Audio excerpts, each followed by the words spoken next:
Throughout my time here, my family has been repetitively denied. I understand Travis Bloom is an idiot. I understand that. Fully understand that. He holds a good heart.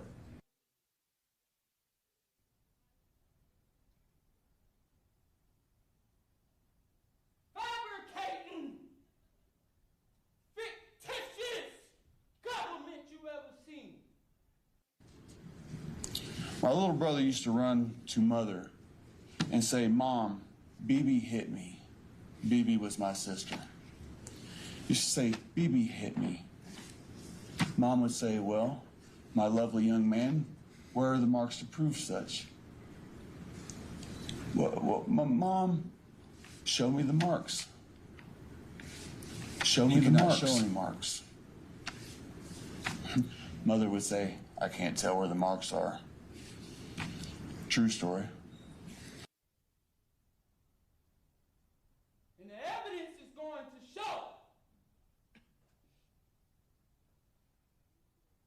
that law enforcement tampered with evidence to meet their such high burden of proof. While I'm waiting for this, did you, whether it's true or not, believe that Mr. Randolph had slept with your wife? I wouldn't care. You wouldn't have cared? No. Did you believe he had slept with your wife? No. Did you believe he slept with your mother-in-law? Probably did. Everybody has. I'm sorry, what did you say? Everybody has. Oh, okay.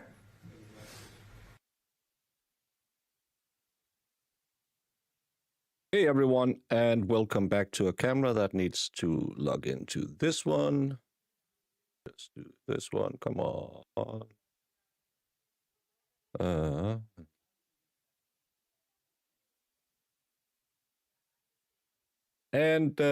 I don't know why it keeps making a new stream instead of just using the one that has been ordered, but hey, we're here now. We are here now.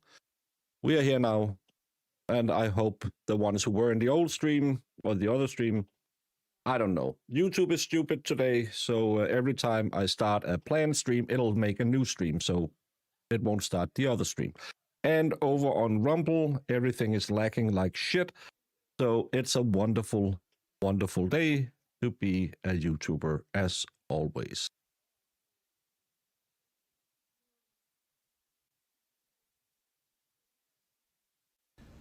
Yeah, I remember the size of them. I know, I could tell by the Swayzer who that one was, you know, by meeting him different times up there at Paula's. I knew the Swayzer. Get that word right, Swayzer? Okay.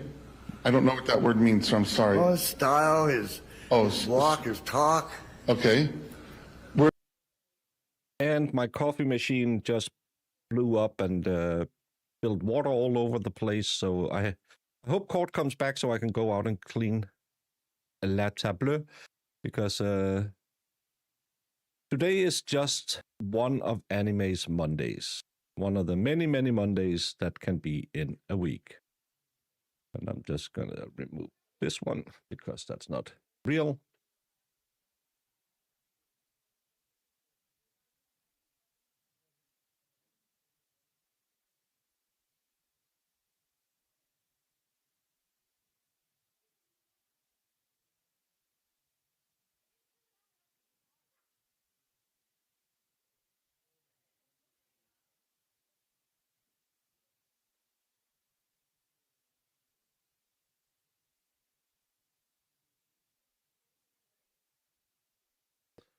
But no updates on anything in all of this.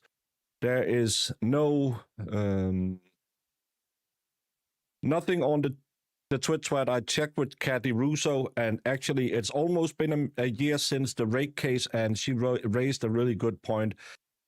Why haven't we had a ruling in that case yet? We were promised within a month, and we still have no ruling if he's going to get a new case. The judge was on camera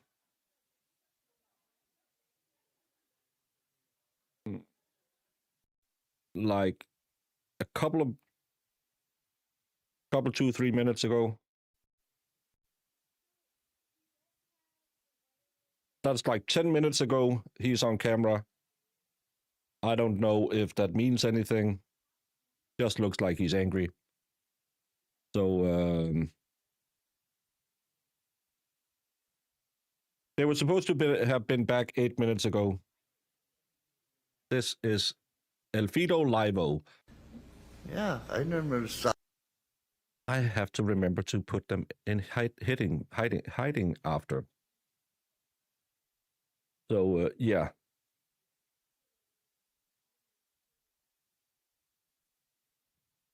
Oh my God. Oh my God. We have Amber with 100% swayshare.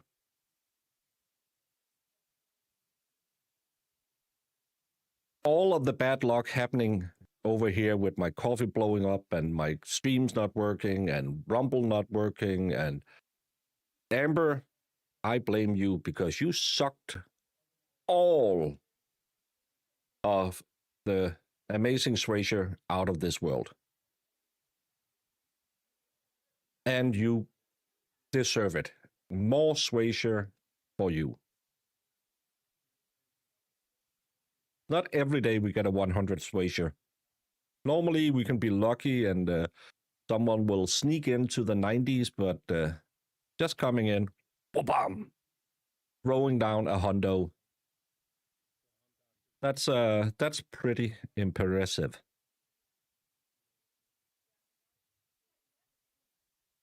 Money, you can't see Amber. Have you tried going to live chat instead of top chat?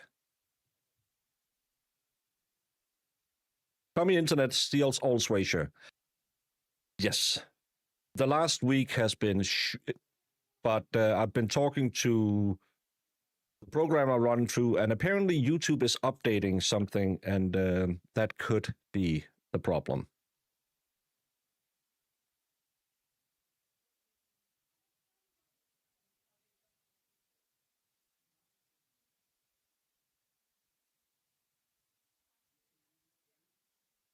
Brandon has had 100, and who was the other one who had 100? Was it Penilla?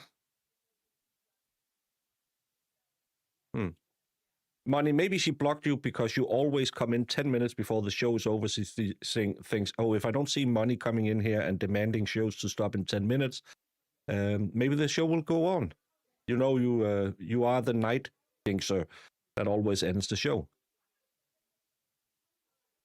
Old Line Red had a 96 at one point.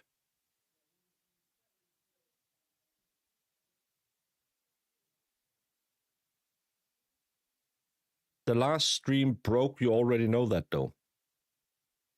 No, it didn't. If you're talking about the one that I had set up, like this morning, when the program started, it started up a new stream, so it didn't break. That's why I went in there and I put in chat that the link that you should use, and then I removed that stream, not to confuse people. So it didn't break. It was just the program who started up, or YouTube that started up a new stream instead of using the one I had set up. Click the two lines to the left of Quit the X chat and click all. Oh yeah, you can do that. You can get yeah.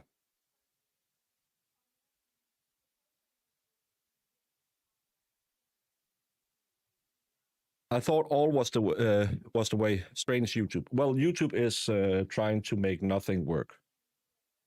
Hey Venus, we were actually talking about what do we do if this gets pulled, because again, now we are almost 15 minutes late again. And I was like, I don't know, could we just get a good pro se Florida man? We need, I know everyone is, Corey Richards starting up. Yeah, but Emily D. Baker and Recovery Addict, and everyone's going to cover that. Could we just find some weird local TV station in Kissimmee, Florida, where some guy is pro se trying to defend himself against burglary charges? We don't need a murder. Just need some crazy antics. that would be way better than because Cold Origins I would do on delay because it's in Utah, and Utah's time zone is really shit when you're in Denmark because court would end at midnight every day. So I would be doing it on the rerun, and everyone would already had watched it over with the cool people. So could we just, someone down in Kiss Your Sister, South Carolina, or somewhere. Do, do, do, do, do, do, do. It was a piss off this morning. What's a piss off? You had 100% Swasia. Was it you? I thought it was Pernilla, but you look Swedish as well. Is the ice hockey's on again? I don't understand ice hockey. I have really tried because you all, ice hockey is the greatest form of skating. No, speed skating is. And they wipe out all the time. And I tried to watch it yesterday, the America-Sweden game, and I can watch like 2 minutes of it, and then there's no rhyme or reason to anything they're doing. They're just running around, chucking each other in the face with a stick. I think I would rather prefer it if they were just chucking each other in the face with a stick. The rest of it it's just not for me. Glad to be in your living room, Wendy. My favorite place to be. Didn't you ever play hockey as a kid? We played hockey in like the gym with a round ball and running around and chuck and hitting each other over the legs. Hockey isn't a big thing in Denmark. I know we had a good couple of years and we played okay against Canada at some point, but ice hockey isn't even shown on national TV in Denmark. I don't even know if any of the satellite channels carries it live anymore. They did maybe 15 years ago. It was really big when we started getting NHL players, but no one watches hockey. And again, things like NBA basketball, you have to buy a special sports package to get that. No one watches it really. It's really obscure. Super Bowl back when I was a kid would be played on the main channel, but now it's on a sports channel as well because just no viewers in it. We watch football, we watch handball, and like today where Clara Towson is in the quarterfinals in Dubai and lost to an American, I think, 6-2, 4-6, 6-2, I think it was. We'll watch some tennis because of Karolina Wozniacki was great once. But football, handball is what you watch. We have a pretty good basketball team in my town, and it got hyped for a period where there was a Danish TV channel that would show it, but it's just not. It's not a wide enough. There's not enough audience for it in Denmark. We are only 6 million people, and it's just not. It's not that interesting. Speed skating is only shown at the Olympics. Those people have regular jobs, not professional athletes for a living. That's not entirely true. It's really big in Europe. Holland is very much into speed skating. Baseball, I have watched way back when I got my first, you could buy like a kind of like a credit card decoder that you could plug into your TV. And I bought the sports package and I could watch NASCAR. I think I tried to watch one race and I thought, why don't they just go around corners so you know who is in the lead? Everyone is just riding around and no one knows who's leading. And you could watch baseball, and I tried to watch it when I was sitting playing computer or something like that, but I still haven't figured out why the hell it takes 8 hours to just play a game of rounders. It'll take 30 minutes and that is fine. There's a lot of American sports that makes no sense if you come from countries who have real sports. We have handball instead of basketball, but yeah, I actually think that handball would be a great sport for the Americans, but because you are incapable of enjoying something new, you would sit there and say, "That's a communist sport. Ain't no Babe Ruth ever played no handball." And then you'll say, "Is it like racquetball?" Yes, that was my Sue impression. And no, it's not. But it's actually high-paced, and people get knocked in the face. But it would have to be changed for the American market because they don't take a break every 3 minutes to run commercials. So it's not that great. They only have 2 timeouts per 30 minutes.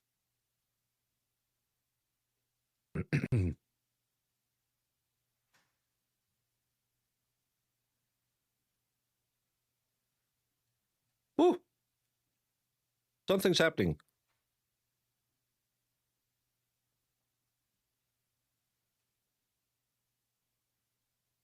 You do play handball. Well, most people, when I say handball, is it like cricket? No, it's not. Well, I know cricket. If it's not like nothing like cricket. Well, how about playing the banjo, Joe? Then no, Sue. Stop always talking about banjos. Pick a pick, pick, pick, pick, pick, pick, pick. Pick a pick, pick, pick, pick, pick, pick, pick, pick a pick, pick, pick, pick, pick, pick, pick, pick a pick, pick a pick, pick a baby.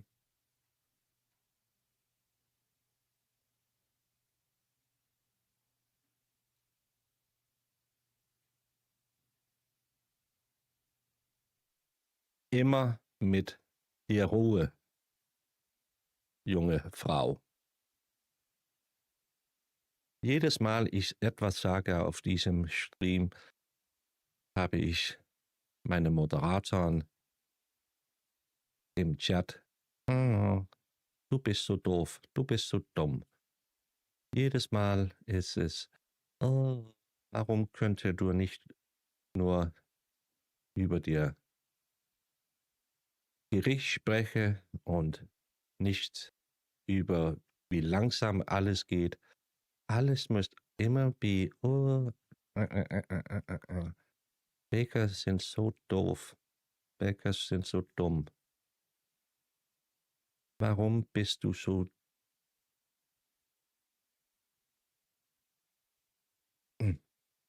Sorry? What?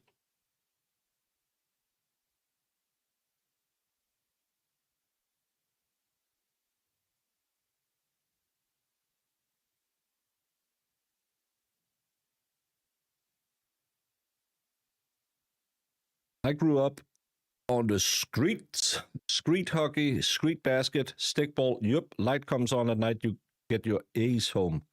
We played a lot of schoolyard basketball as well, but we had the hoops were like 2 meter, 2 meter and 10, so we could dunk on it. That was fun.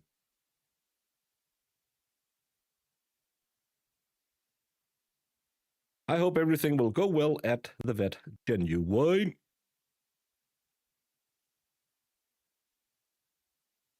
For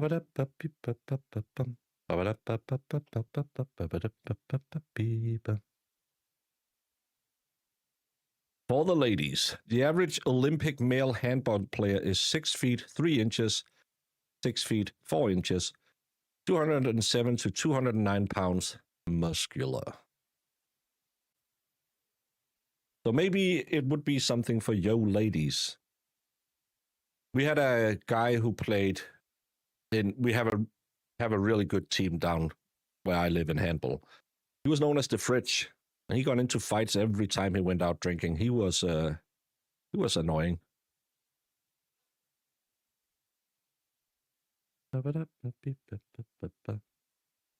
Never heard about Spurt.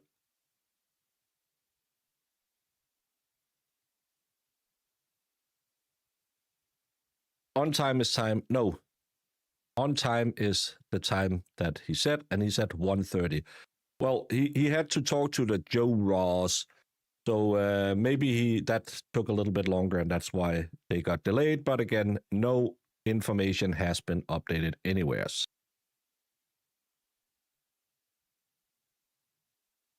Well, a handball player isn't ripped. He is built because they run into each other and punches each other in the face all the time. You would like what's called probably kind of like a lineman is what you would call it, because they have like this. If you imagine the 3-point line in a basketball, they have to stay outside of that. But then they have the center linemen. They are always a little bit bigger than the rest of them, and I think you would like them because they are a little fluffier than your normal athlete.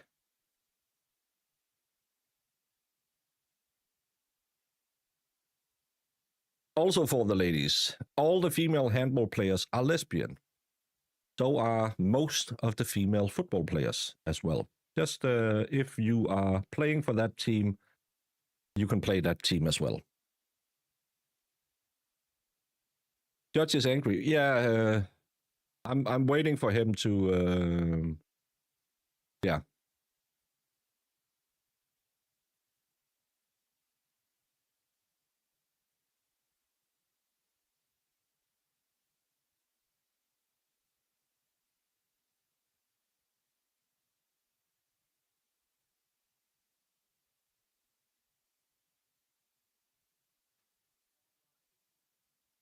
Circuit Court is in session, and we will, Michael, say what you're saying.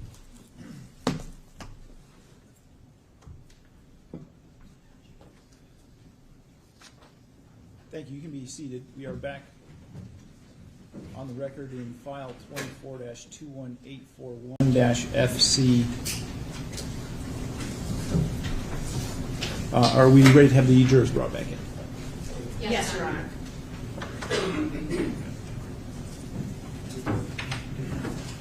Ready, yep. Yes, sir. So nothing.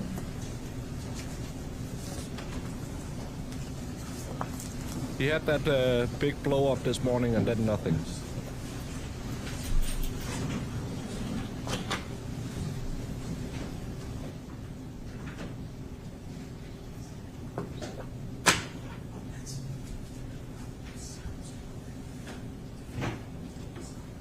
The Danish national team coach in handball, who are world and European and I think Olympic champions, actually trains at my gym.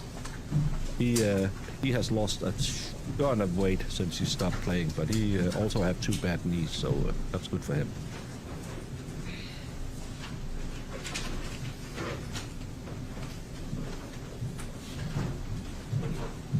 I had a friend who played underwater rugby, kind of like the water polo thing. They broke each other's nose all the time. All right, and we can have the witness come back to the stand. So I'll just remind you are still in the room. Yes, sir. So now another hour of video, and I can go get my cup of coffee. All right, so where we left off in the interview, you guys kind of took a break for a little bit, right? Yes. Okay. And when you come back, there's some further discussion about some basic farming and then details of the weekend of April 25th, 2021. Is that accurate? Yes, ma'am. All right. We'll continue to play that, Your Honor.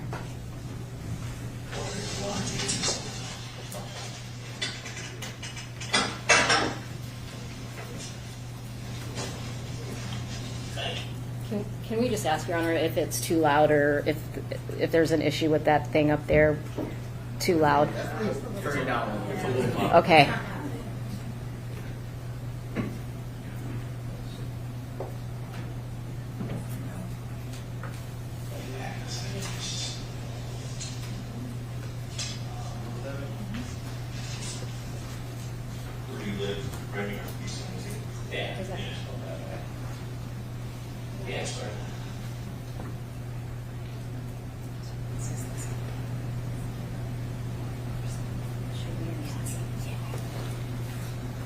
Your Honor, is it appropriate to ask the jury if this is better than before when they were trying to listen or worse? Because the speaker was supposed to make it better, but we just want to make sure it didn't make it worse. It's better. Better? Okay. Okay. Thank you.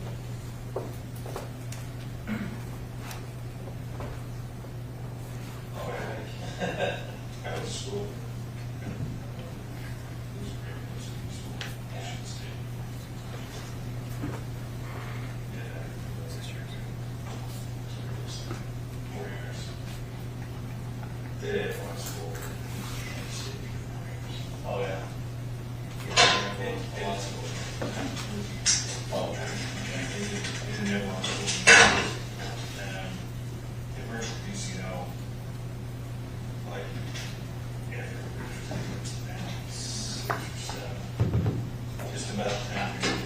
So DCL used to be work aware of Americans now. Oh, yeah. And they do the credit there. So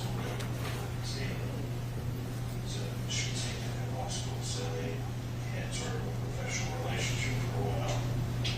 And then basically, we should say it was working in Michigan State Law School. Oh. So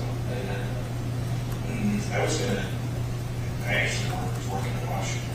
And I was going to stay there and go to law school. I said, I was going to try to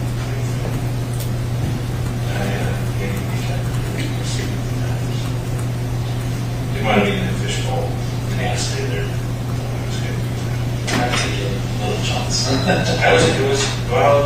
was in the 80s. I mean, it was pretty good experience.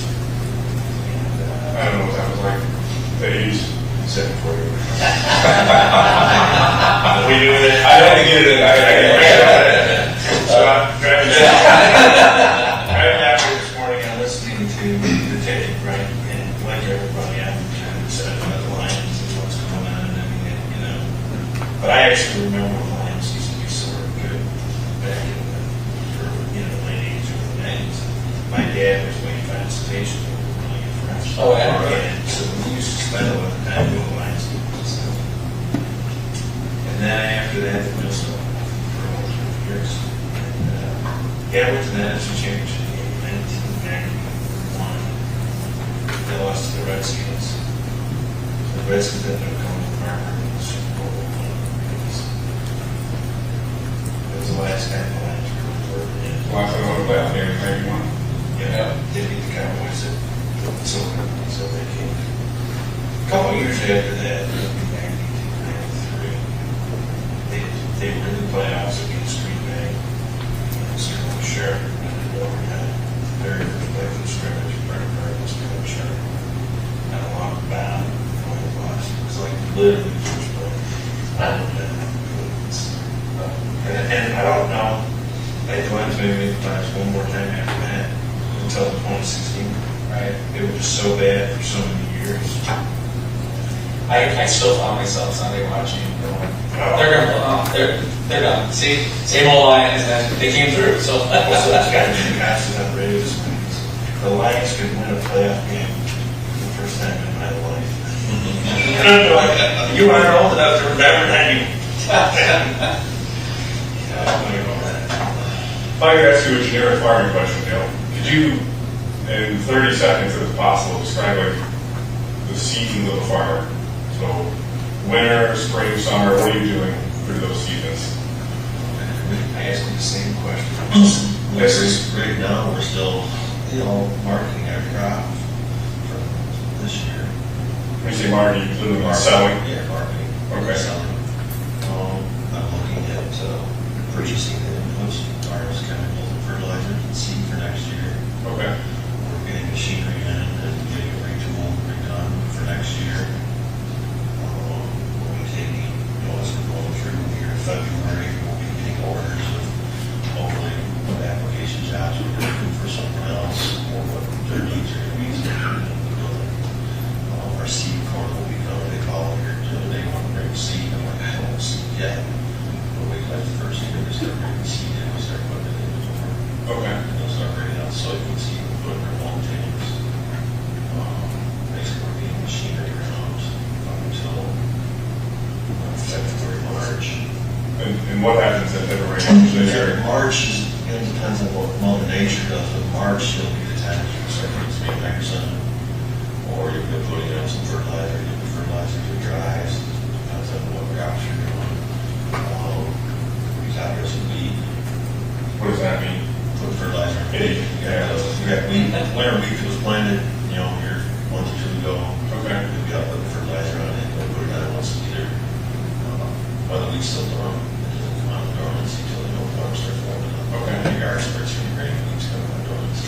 Okay. So we get the fertilizer on, so when it comes out of dormancy, the fertilizers have the nitrogen here, it's not nitrogen for wheat. So it's already grown.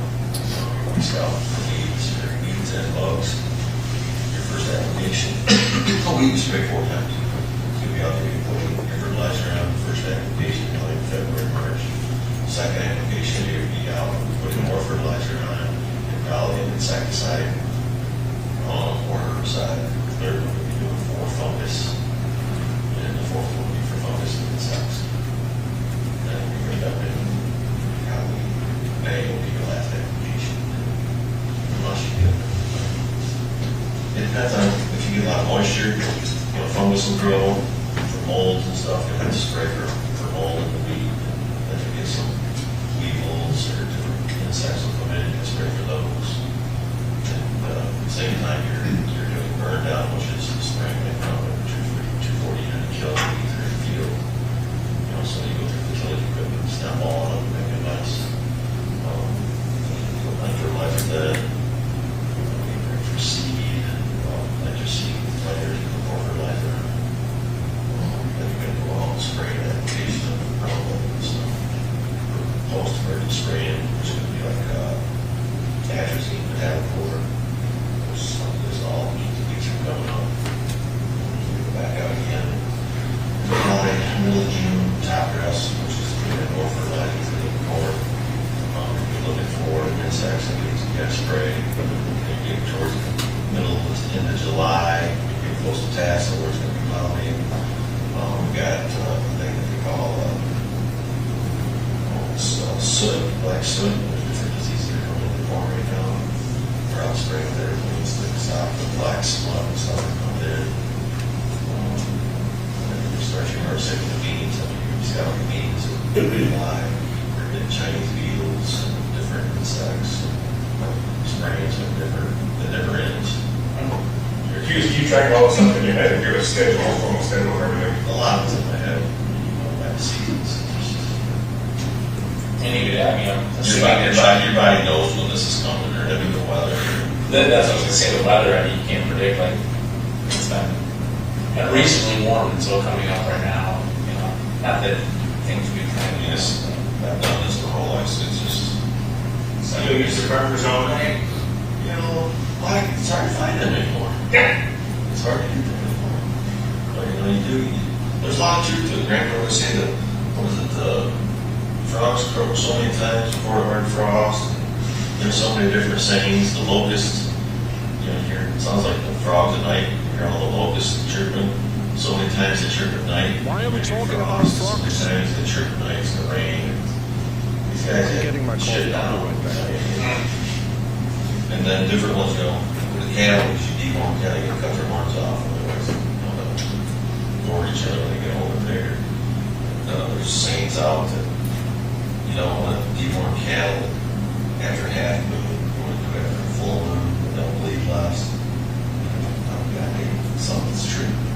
Deworm and bleed. You want to ruin the blood straight everywhere. Arteries are right up there. Next time you do it, after full moon. There's some truth to this. affects the tide, so I don't know what. There's so many but there's so many things. There's so many things that there's so many things that there's so many things that I would remember to tell you because it's all second nature. I mean, it just I say go plant corn. Well, I already know where all of it is. There's things that's my son and stuff. And you tell me everything, assuming that I know what you're talking about.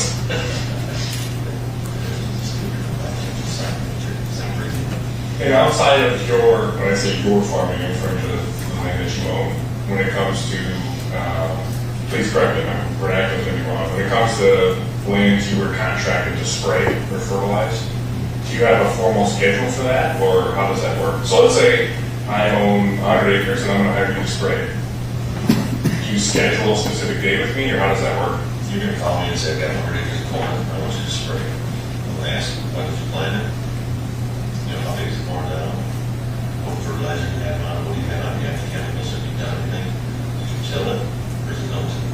No-till means you just went off the plant and didn't till the ground, so you didn't kill any weeds or string in the ground. questions. And then I'm going to go on with it. Okay, you planned it the other day, so I know you planned it on Monday. Well, we're going to get 2 weeks before I really have to be concerned about Thanksgiving. So I run over it and pop back up. If he gets over this tall, I run over it instead. It's cool. So I'm going to come on and look at it, and I'm going to ask you what weeds you have. Do you have thistles? Do you have broccoli weeds? Grasses? So I know what chemistry I have to use to keep it clean. And as you plant around ready for it, you kind of live and link. So you have those brands, or what is that? That's resistance to different herbicides. Oh, okay. Roundup Ready is Liberty Link will be used, straight Liberty, and it won't kill it. There's different ones. There's a BT, more resistant for bugs to eat the guy. There's a rootworm resistant, maybe you put like chlorofosine or something for insecticides. And you're going to answer all those questions. I'm going to go on, look at it, and go, okay, that's decent. This is what we're going to use. And I'm going to come back and spray it. And it's going to be determined by, if we had rain today, I'm not going to go on through remarks. I'm not going to sink in and let your field up. I'll wait till it's dry. Schedule it back. If they're calling for rain tomorrow, well, no, I don't want to spray tomorrow because the stuff will spray. It takes 4 hours. It's got to be unplanted or be here 4 hours before it's not spraying. It's rain an hour later. Well, we just wasted $30, $40 an acre. So after we trim all that out, you got to make sure the wind can't blow if you're in a subdivision. They don't want this stuff blowing over on the neighbors, killing their grass. If the kids are out there, they're going to be turning in and I'm drifting on them. So, I mean, as far as we schedule, I'm going to be there Monday to spray at 9 o'clock. That don't happen.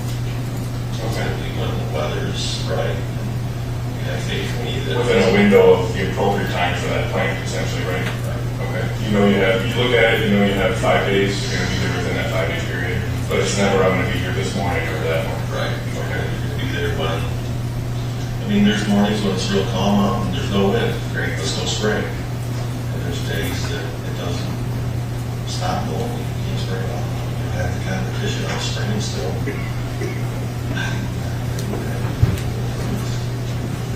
And is what you just described as far as your scheduling things, so is that Dale or the kind of the generic farmer? Say, can everyone operate that way, or is that just everyone should, but everyone don't. I mean, as far as scheduling, is that? Well, if you go to the countries of the world, they're going to schedule. We're going to be at your farm on Monday. You don't know what time. They're going to be there Monday. They're going to be Tuesday. And what they're going to do for good long, they're going to go to drift agent and tank. It's going to cost about $10 an acre. Or they're going to tweak. There's different chemistries you can do. We're going to put on more gallons, so we're going to have more volume, so we're going to more blowing. Or we're going to put on less, so we cut more acres. You've got 100 acres, we can only carry 80 acres in a tank, so we're going to cut back, so we put 15 gallons on it, we're going to put 10, so we can get more jobs, so we'll put less product on, so my eyes are going to get more control. So I mean, there's a lot of things you can change so they can make a schedule. They got young guys that don't have the experience, they're just going to fuck around. Okay.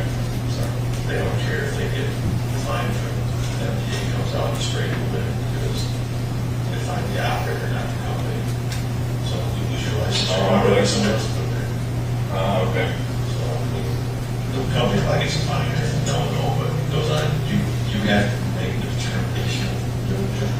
That's just like driving a car. When you get in there, you're responsible for this. All you do is you're responsible for it. Okay. That doesn't mean the difference. That's like in the morning, I try to get up early because that's when the wind isn't blowing. So I mean, the day Dee left, for example, that was a calm day. It was scrambling like hell to get out there because I had a full day and I had to go. And I knew the wind was going to pick up. So I got to get this done. So I got to go. If I can set the week. Okay. And as far as chemicals go, for you owning and selling chemicals, is there a state license for that? Can you tell me about that? Yeah, there's a license from the state. Okay. Is that governed by Laura or somebody else?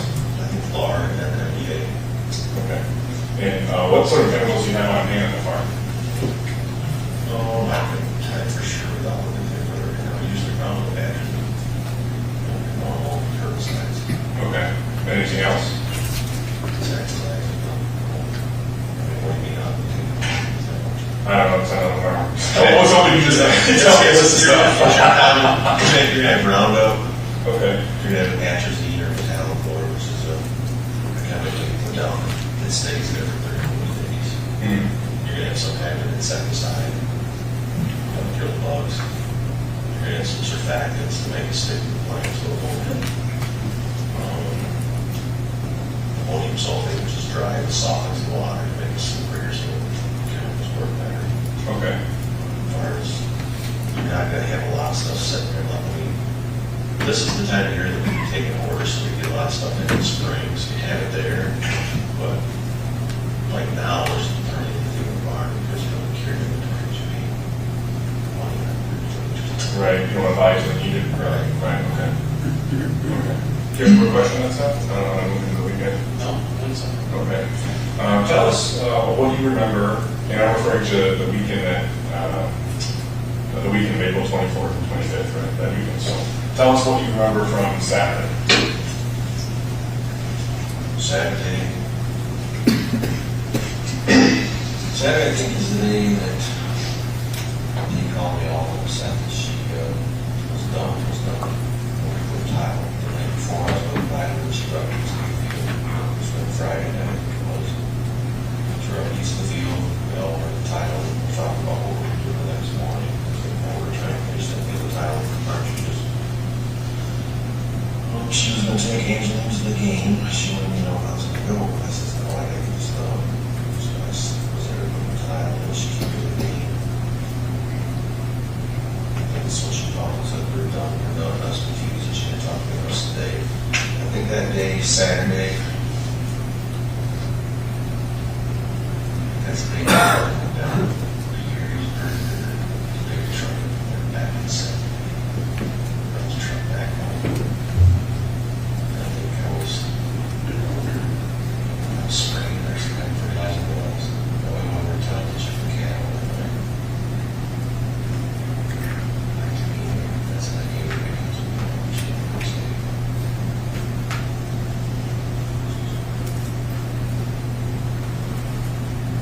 So, when last night with Dee, she was talking about what she meant by done.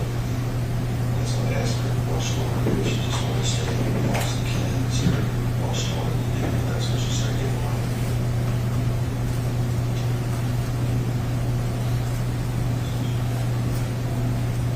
She got some from that time. She had an age. She got some. She said she got pizza, sons or something. Breakfast burritos that was from the stand to coast that day. So we got them got that to eat. We laid down, had a movie in. I was sleeping in the living room. And the next morning, around 6 or 4. Ran outside. Over around. It's a campfire. Out. Pulled off the trash out the building, on the spray out.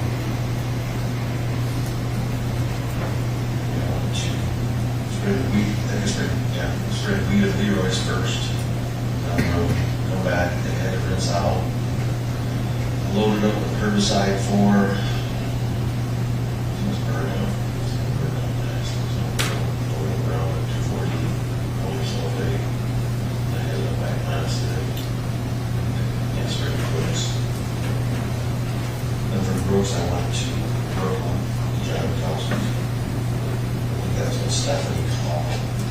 That was in Brooklyn. I think it was Stephanie calling on what he was at.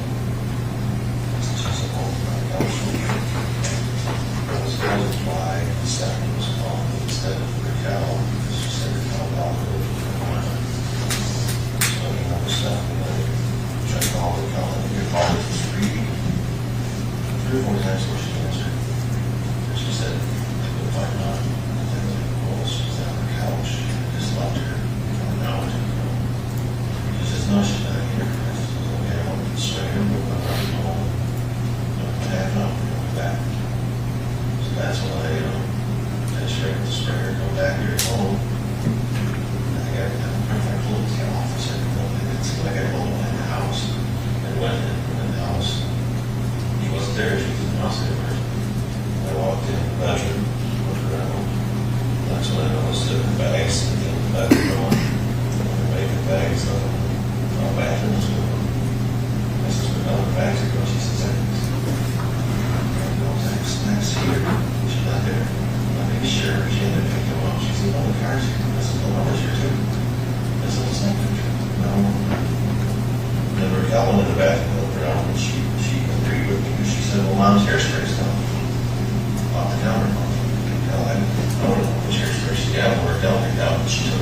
her hairspray, she didn't take Raquel's hairspray. So then, thinking about pull out front to the office. Hindsight now, looking back, this is weirder than weird to me. He's been gone an hour to 2 hours. And the kids are here all in a panic, and she's left countless times. This is weird. And then Zach's in the office going through the security cameras, trying to figure out where's mom at. He wasn't going through the security cameras. He was completely shut off the cameras because he picked his mom up and he wanted no tracks.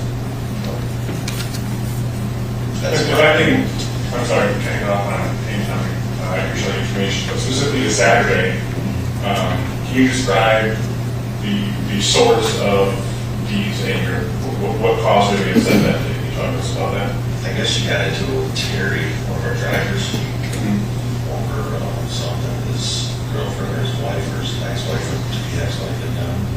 They said the argument and he quit. And then she got into an argument with Todd that day over dispatching or Terry or who else they were arguing. He just said he called her out and said, I know what you've been doing. She's been taking this money and doing this.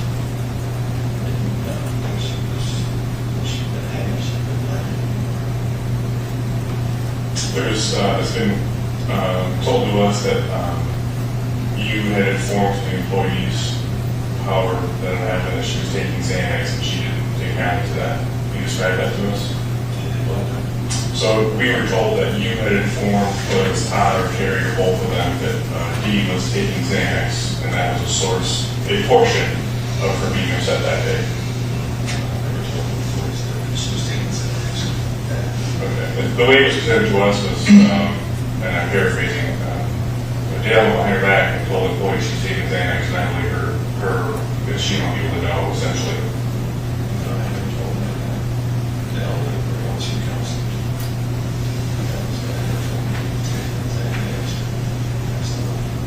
Okay. So outside of the phone call you had with her at the soccer game, can you go back to that? What happened from that? I didn't talk to her unless she mentioned it. I tried calling her several times, but she wouldn't answer her phone. Kind of space. So, finished with tile, and I can't remember if I wanted to spray or spray more. But I know I had to take Todd down to the book. I took Todd down here, spray all the trucks up there. And I asked Todd, I'm waiting. He said, yeah, he got into it. He did the same motion. I called her out to quit today, and Terry couldn't know how they could give our best drivers. What was your instinct then? Do you think this is going to resolve itself, or what did you think at the time? Is this staff kind of counting? I figured, I'm going to have to go out and talk to Terry, go back to Monday, just all whole, Okay. I'm going to go in the house tonight, thinking this, I'm going to go in the house tonight, I asked you for something that I didn't, I know nothing that went down. I'm going to get chewed out because I didn't stick up for her with the Terry argument. So I know we'll lose this battle already, even though she's 100% wrong. So I'm just going to, if I can, she argued with Todd, I'm thinking, well, the last thing I had to do was have Todd quit too, because then we'll really be screwed. So I'm thinking, yeah, she's going to argue screaming out at me tomorrow. I'm going to have to go talk to Terry. You can come back to work. Same time, it's going to be tomorrow, that's Saturday, so Monday. I had to talk to him, go back, and figure it out. We'll be for a couple of days, let's just be back. And at that time, you think on Saturday, with how upset she was over this argument with her employees, essentially, commentary, what do you think her mindset was like? I don't know anymore. It was just thinking. Some of the statements you had made in the past were that you were concerned she was abusing her pills and that she may be depressed. Is that accurate? Yeah, I think she was depressed. I think she was upset and depressed because she didn't know what she was going to do because her best driver quit, Todd's brother quit, so now what the hell's going to happen with the trucking company? She can't do it. That's why she was saying, they're not going to come. Nothing else to do that. They're going to a lot of this shit is going on. So, I think, corner, game, crap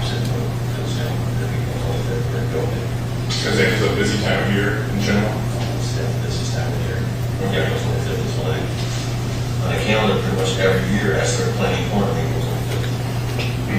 Okay. Barring weather or whatever. This is the day I start. Before this is too early. This is the day you start. Okay. And she come home on Saturday, and what happens then? I come home on Saturday. This is just the house. And I call my son. He's supposed to bring fertilizer. So I go in the house to see Dee, and she's questioning me about, I asked her what's going on with Angelina. She says Angelina's going home to the rest house, and I'm like, why? It's like 8 o'clock at night. Why is she going there now? I was like, you call and she's over. Okay, if I gotta go to town to do chores, check the cat, see Angelina. No, Amy's going to get her. Okay. So I go over, these times, check the cat, if you know.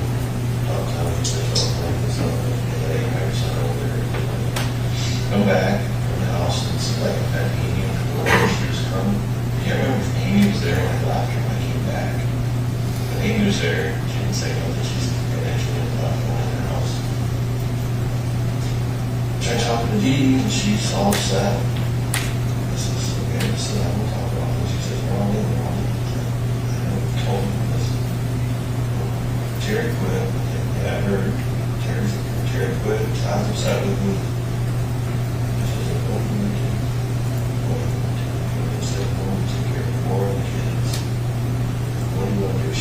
First she tried screaming, started to say, fuck, that's, I just tried to sit down talking to her. And then she got this. She says, you're using this French for shit out of me. And I'm just trying not to say anything cynical because it would make it worse.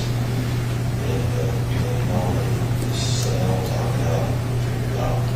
She's talking to me, she's still mad about Terry, she's still on to tell me about Terry's girlfriend did this, she did that.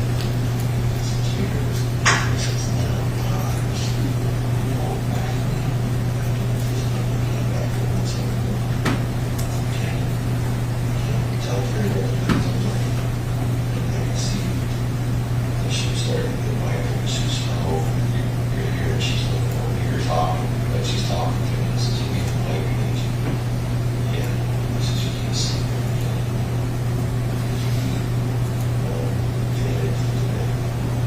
This is you have to. It's fine. So I went over and asked her something about this was some cooking. That's what she said. We got some breakfast burritos. Tecumseh. They had steak or something set up. So she got those out. She got it over. She started to cut it. I think she cut her finger. She was doing this. Stop. I cut her. Walked up. We ate some breakfast. She goes, this is feeling better. Yeah, I think all she wants to do is her face was sadness. And her words were a little slurred. She said, I gotta take one of my pills. So she went over to tell her, I threw her pill for the hour. I took it. She went inside our talk. She told me, well, since you gotta drink something too, because you're getting dehydrated, that's why your head was a problem. And she's like, no, and she's just crying. I just don't know what to do. Like, I don't know what to do. I said, just, guys, watch it. That's what we did. She just put her back to the place where it's supposed to be. Put pressure on her head to make it feel better. Put her back and neck. And she said, we get better. She was talking a little bit. I thought things were getting better. Then we went to sleep. I got up in the morning. She was there. I just sneak out because, she's been out in her room. You had previously described this as one of the worst arguments you had had. Can you describe that to us? It was one of the worst arguments that we've had in a way that she's never said we're all done. I was confused with what she's talking about. And then after I get into the form, we're all done. A year and a half later, she knew she couldn't have the lie anymore.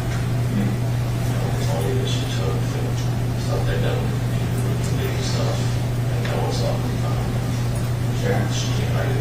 You had previously stated that you gave her some medicine. I never gave her medicine. Okay. Any idea why you might have said that then? Yeah, she always had her medicine. Okay. No idea why you might have been mistaken about a different day or something? Maybe I went to take medicine on 4 arms. Okay, that specific day or another time? is this his lawyer? I've been thinking about that because he said something in the beginning and he doesn't seem to be a cop. He asks no question. He doesn't take any notes. If this is his lawyer, I would get a refund. Okay. So I want to be clear, you did not physically give her any medicine? The medicine she took, she obtained herself from wherever? Yeah. Okay. And you only saw her take, I didn't see what she took. Okay. The living room's here, the medicine she got in the counter, she went over the gavel, she went downstairs. You're referring to the counter with the wood over it, kind of a dining room table? The bar is off, you don't have the wine ready yet. That, okay. You and I stood together on the phone over there? Okay. Yeah, that covered right there is where she got over the medicine. Her medicine was there, the rest of the medicine, like for aspirins and normal household stuff, was all over in the kitchen. Okay. Yeah, where she kept all her separate over there, so.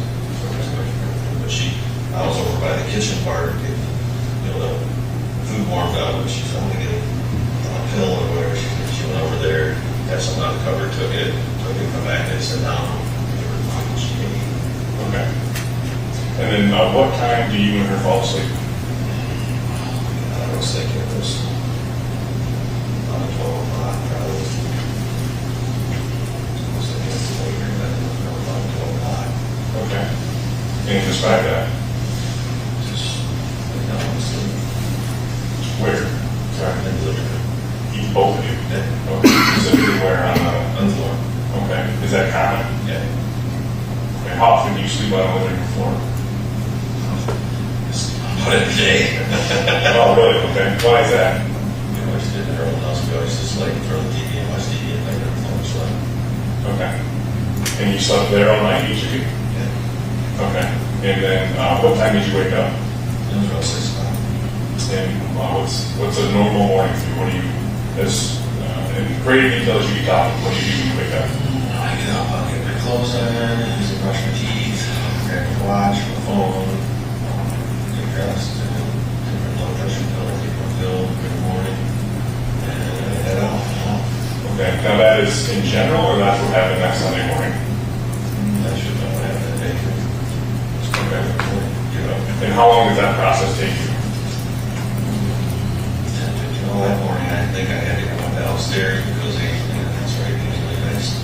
Did some transplants. We did it all.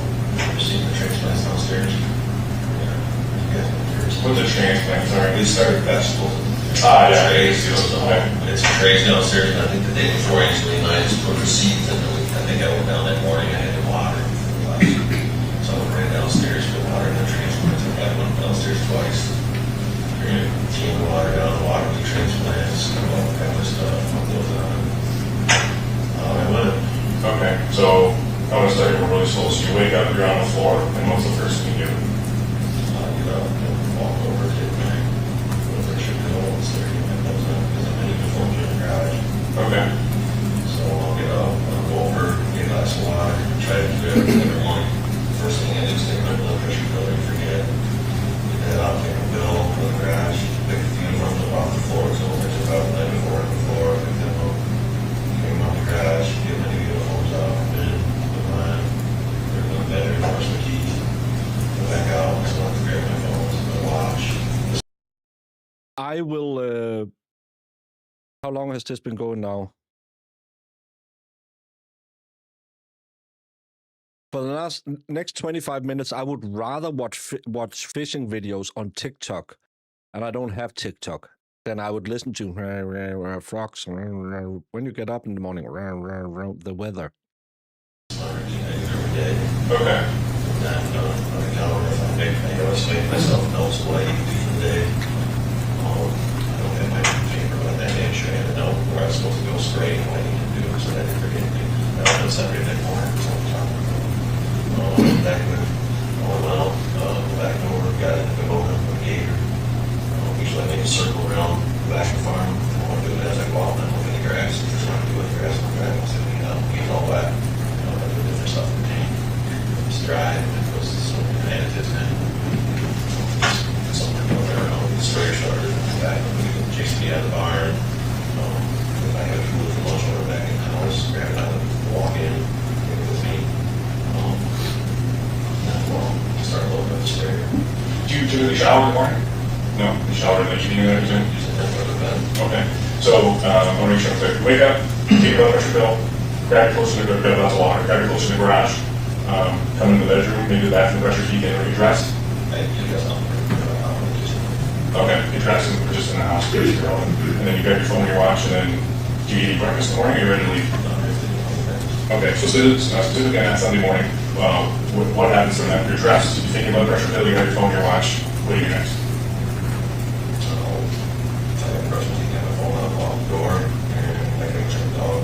Which, I know you have a bunch of doors out there. Which door is town for you? Okay. Okay. Usually I try to go to the garage. Okay. Or the laundry room.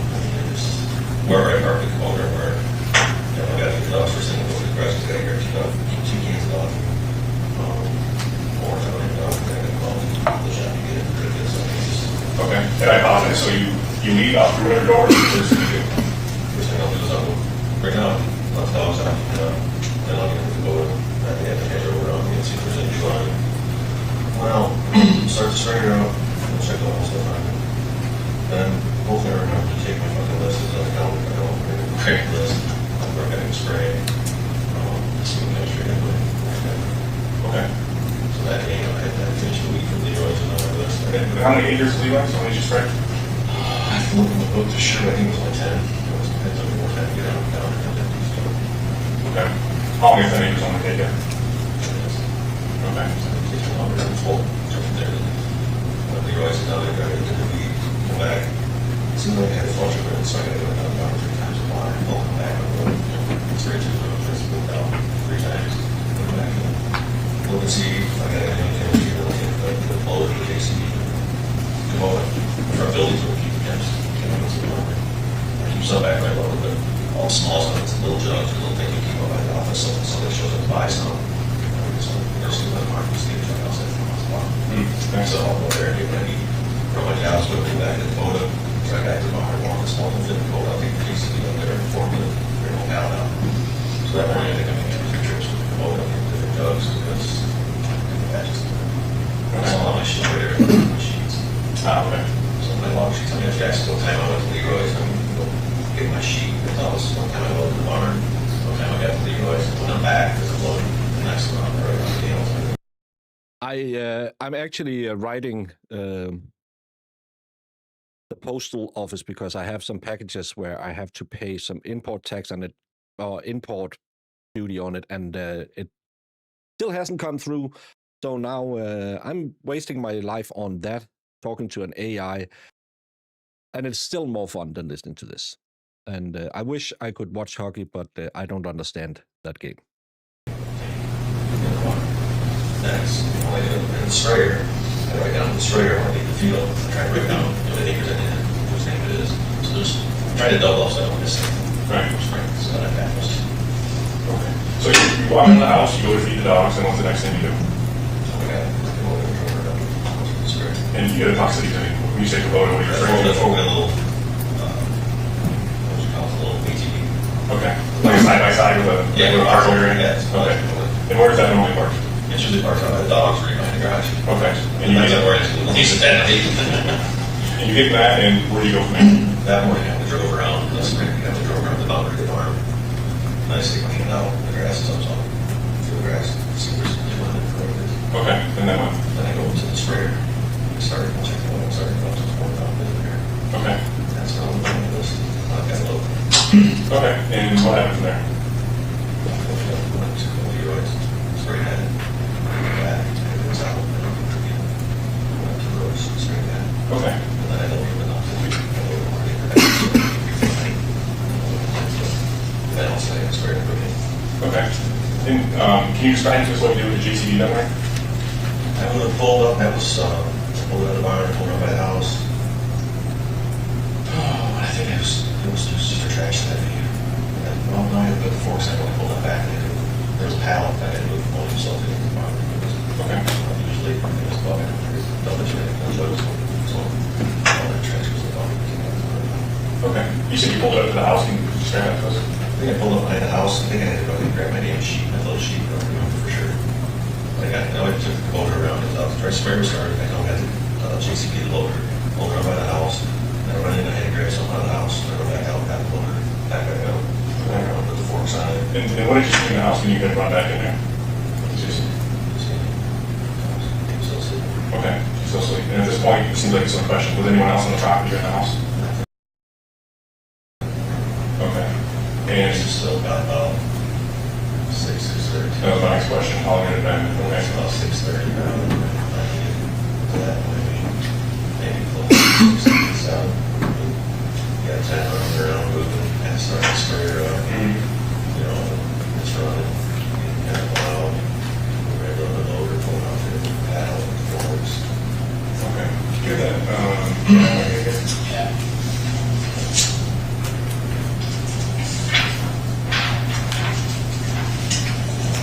This is going to help me, just because I don't talk hard talk.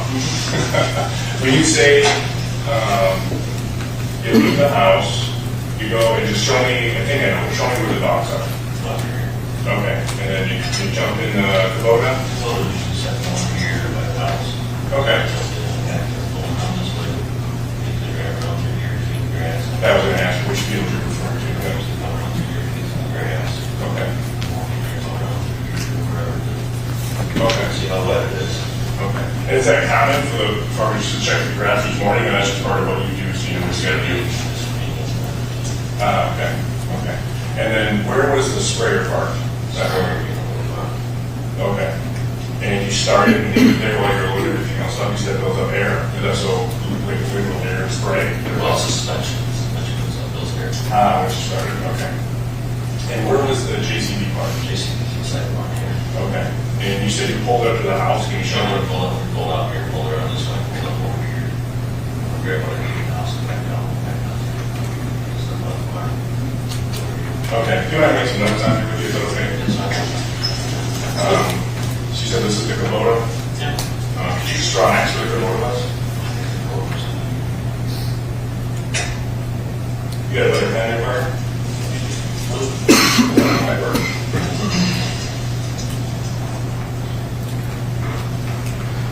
Where's the on all fronts here for me? Maybe it's the paper. There we go. And then, where is the, if you can mark the sprayer, is it out of the paper? That mark? Okay. And where is the JCB part in the morning? And then could you just draw X on there for me, to make sure I understand. Different people call the buildings different things, so I don't want to make sure. Okay. What do they call the dry bar? What was that? This is the traffic light. Oh, okay. And then there's a wet bar. Does that make sense? A little car over here. See, that's what I mean. It's different people. Okay. And then you pull onto the GCD and you show where you parked your behind house. No, pull up here. Okay. Can you mark that for me? Okay. And then where do you go from there? Over here. Yeah. Back off around to here. Okay. And then what happens after that? You try the JCD over there, and you're here in the JCD, and then what happens? Sprayer. Okay. And when you, how many minutes do you think from when you were in the house to when you got over here and left in the sprayer, how many minutes is that, if you have to guess, that Sunday morning? Before I left with the sprayer. Correct. Go ahead.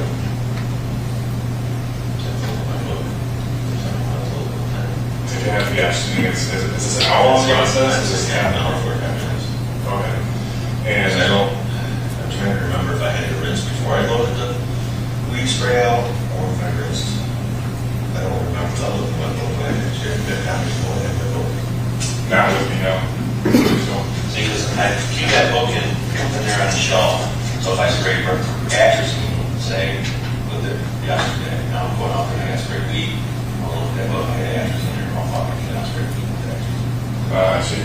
So now I'm going to rinse out, so now I got to rinse. Those are the neighbors that you gave me. Yeah. We were out there one day. Yeah.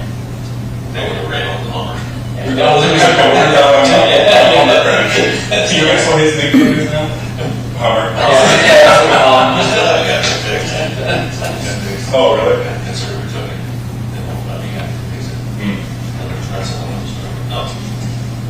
without looking at the book, I can't tell if I had to come out and rinse. If I had to rinse, it'd be an hour. If I didn't rinse out, if I looked at half an hour, 45 minutes, I might get all the chemicals.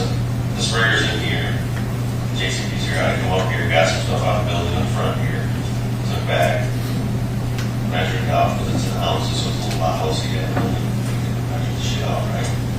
Put the sprayer, and then pulled out. Okay. I mean, it should be on the camera, because the camera and the corner of the bar will show you pulling it out of the sprayer.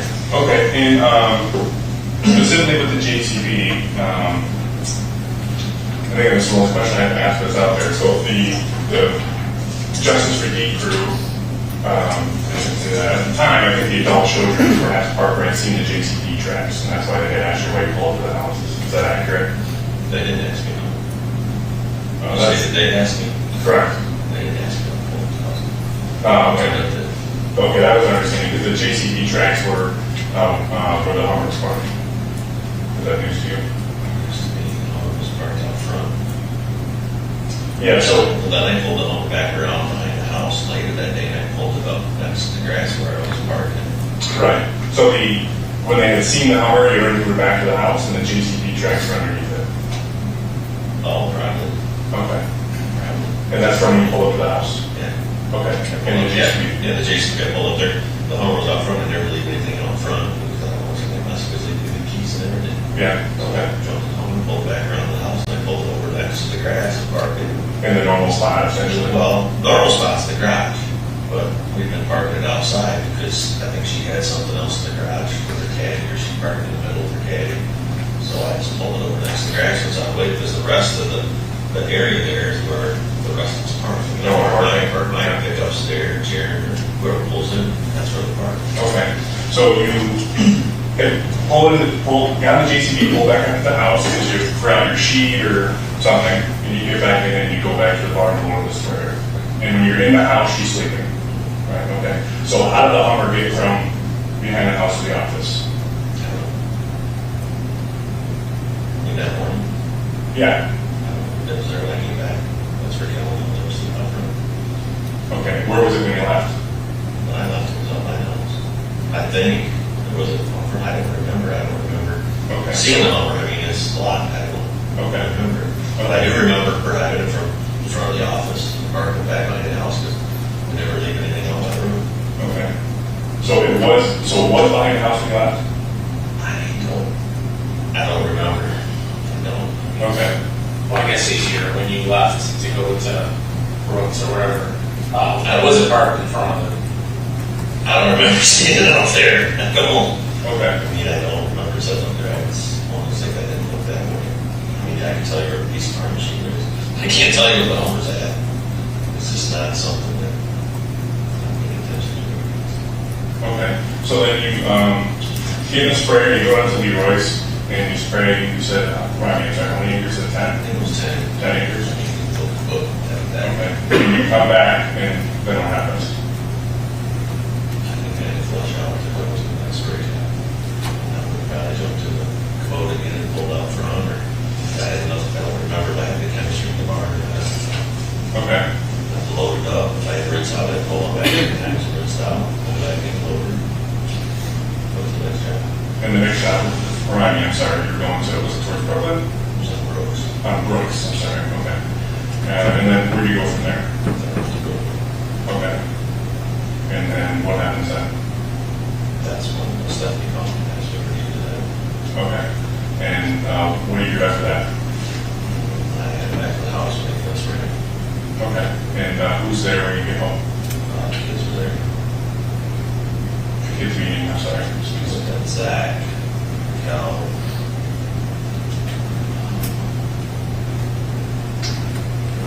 That was it. Zach, Cal, and Dustin.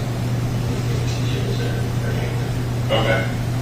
And you said they're in the office, and what are they doing? They're going to the computers. Okay. Which I was knowing how that they had the codes to get into it. Yeah. And when you access the cameras, what were you looking for? I never accessed them, I didn't have the code to get into it. Yeah, when you did access the cameras, what were you looking for? I know it's a silly question, but... I was looking to see, what was going on at home, everything. I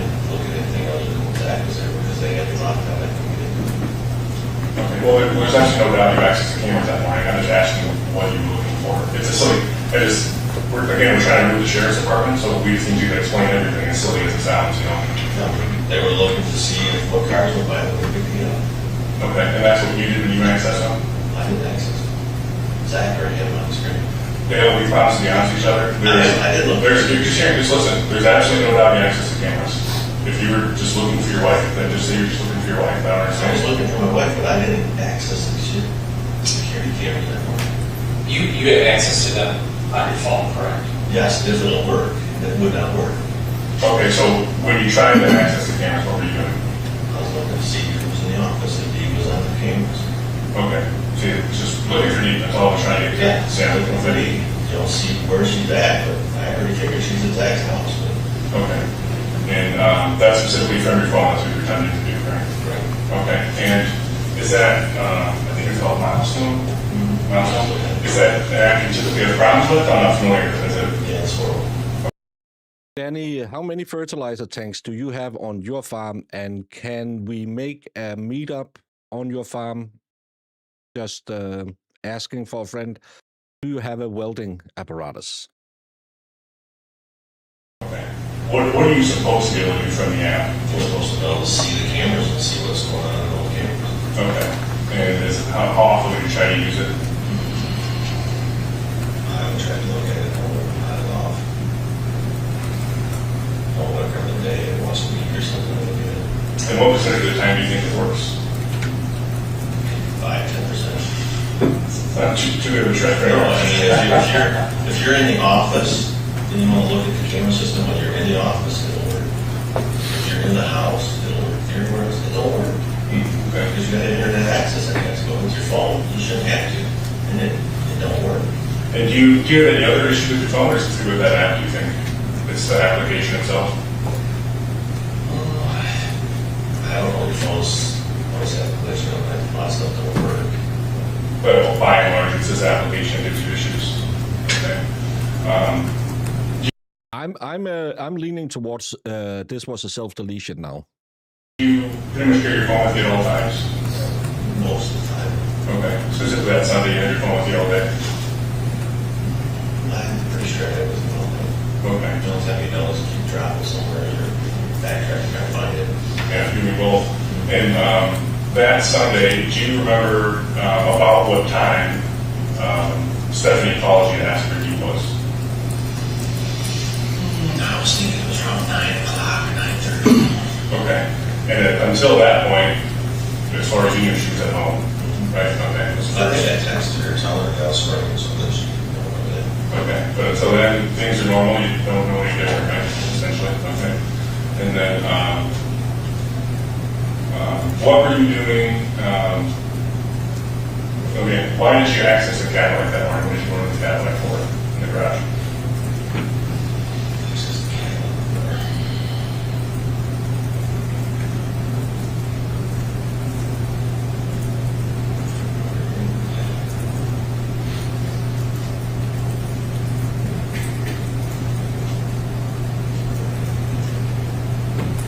You access the Cadillac. You've been in your life within that.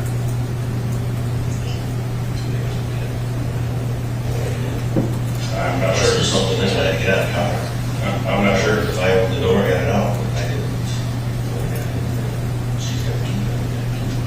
I'm not saying you drove it. I'm just saying you accessed it for some reason. No recall why. Okay. Access it. I got it immediately. I was looking at it on my app on my phone. I'm not certain what you did. I think she had someone to help her do it because have you listened to him for the last 4 hours? I would rather have Zach tell me about the last time he had a bowel movement than listen to any more of this guy. We just find him guilty now, Your Honor. With the vehicle, but you had access to the car. Well, because I probably looked at my phone to see where it was at. Okay. That would be access to it. Okay. I'm not familiar with what you can do with that. And I see timestamp on my phone that tells me where it's at. Okay. And tell us about that. Yeah, tell us about that. I'm not familiar with that. Just you get a start app on your phone, you can start your car, lock it, so you're on the phone. Oh, okay.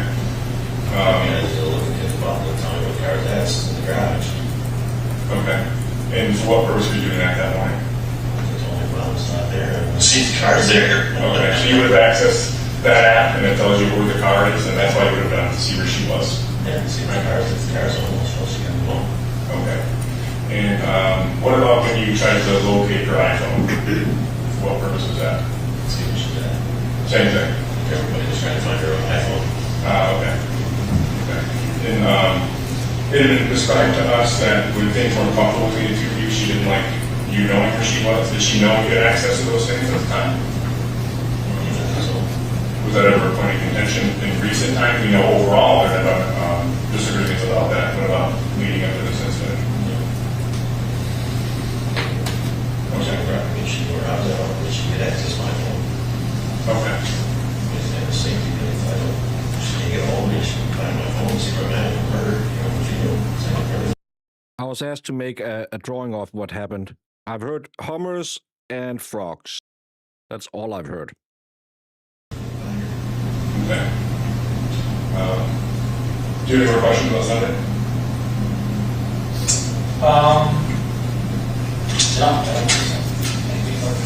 Okay.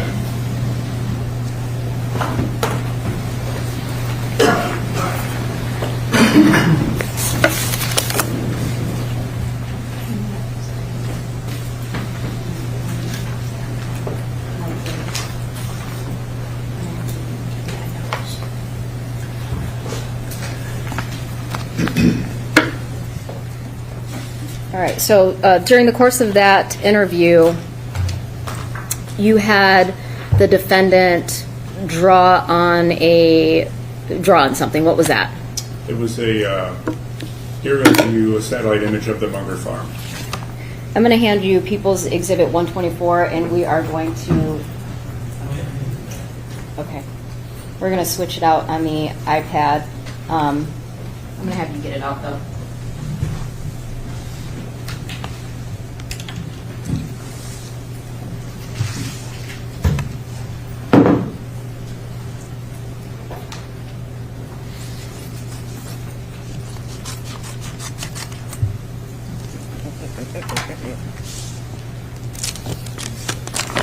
Mr. Cussy Jake.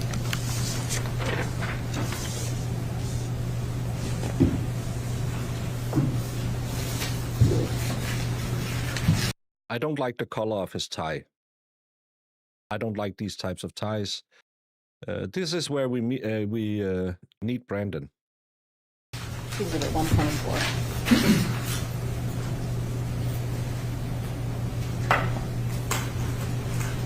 Is that the exhibit I've handed you? Yes, ma'am. Okay, and what was the point of that exercise? The intention of reviewing this with Mr. Warner was to have him specifically mark where he parked the front end loader on 425, the morning of 425. Okay. If I recall correctly, you had him draw 4 different X's on this map. Do you recall what the other X's were for? Yes, there's one X in the very top right-hand corner that was to get the pen to work. There is one X directly north of the house where he indicated that he parked the front end loader. The other 2 X's... Hold on, I'm going to have you stop. So you said directly north of the house?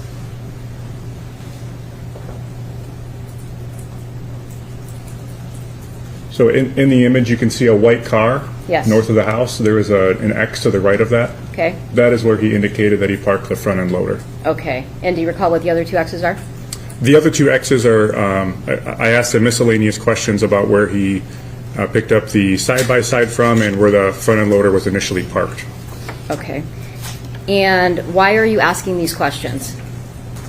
The other 2 questions, honestly, were more of a decoy. The only thing I really wanted to know was where he parked that front end loader that morning.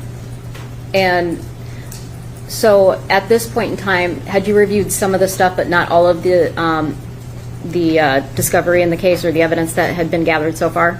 I had reviewed probably in the high 90% of everything, if not everything in its entirety. Okay, so why do you care where the JCB was parked that morning? It was observed, there were tire tracks observed from the front end loader.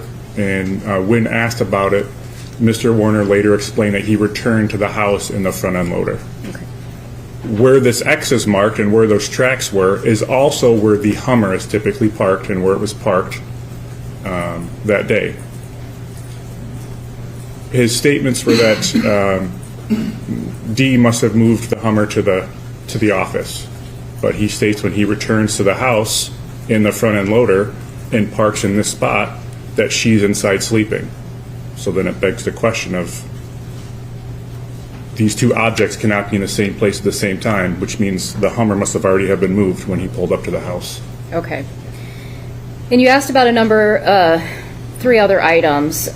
So first you asked about the, I believe the milestone. Yes. What was that? Milestone is the application used to access the surveillance cameras on the Munger property. Okay.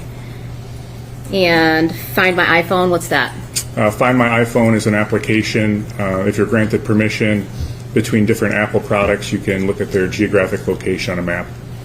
And the My Cadillac app, what's that? That is another application offered by General Motors and or OnStar in which you can do a variety of things, including looking up the geographic location of a vehicle. Why are you asking these questions? All of those applications were accessed by Mr. Warner that morning, and they were all done prior to when he states that she realizes she's missing. Prior to when he realizes she's missing? He's very consistent in that the first time he knows that she's missing is when he receives a phone call at approximately 10:30. However, he accessed all of these applications, in his words, to find her well before he knows that she's missing. Okay. So after you do this interview, you kind of continue this investigation for a couple years, correct? Yes, ma'am. All right. And again, we're going to get into the rest of the details of that investigation at a later point in time. I want to focus right now on August 16th of 2024. What happened on that day? On August 16th of 24, I executed a search warrant to look for anhydrous ammonia tanks at a property on Paragon Road. Okay. Were there 2 properties that were searched for anhydrous tanks? Yes, there was also a property searched on Carson, just north of Munger, kitty corner from the Munger property. Okay. I'm going to show you a handful of exhibits, sir. First, Exhibit 90. Do you recognize that? Yes. Okay, where's that location? That is at the barn I searched on Paragon Road. Okay, and was this photograph taken August 16th, 24? Yes. Exhibit 91.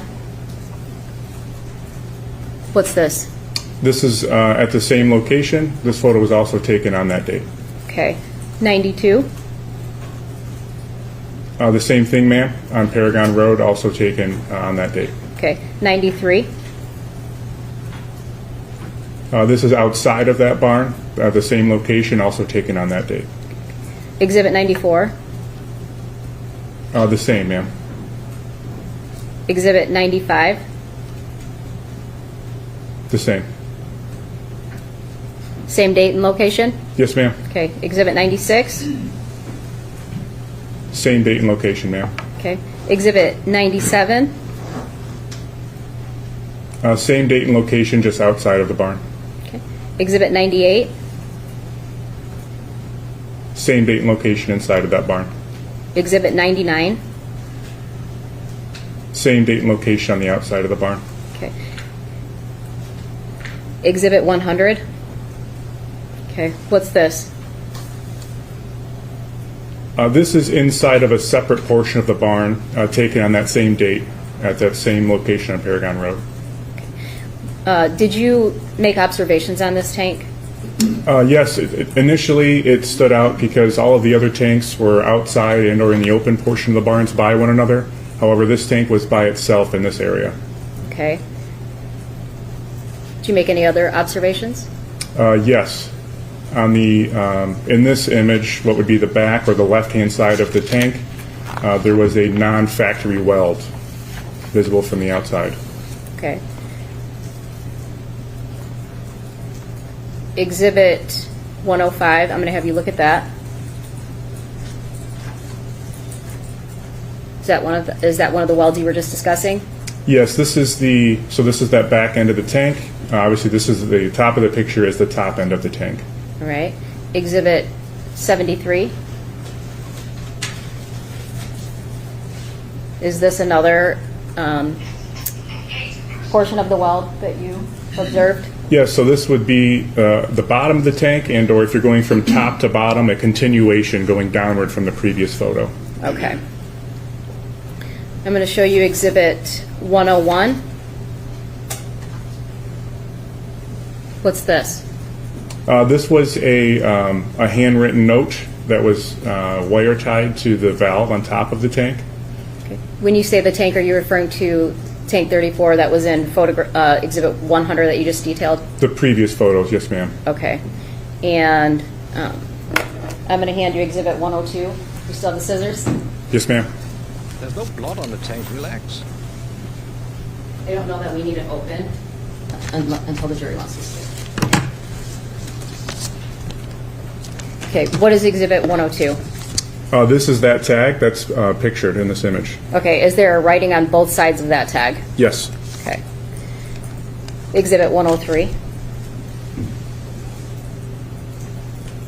What's this? This is the same tag as the previous image, just depicting the writing on the other side of it. All right. Exhibit 104. This is just an overview of that portion of the tank. You can see that tag on the right-hand side.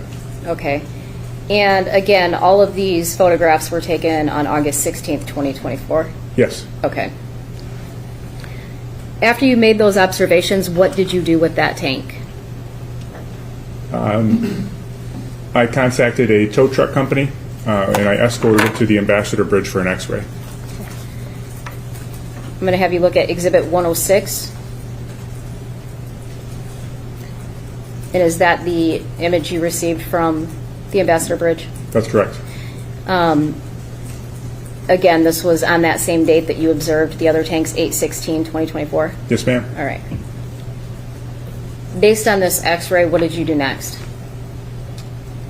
I escorted the tank to the Michigan State Police Crime Lab in Northville for some preliminary evidence collection.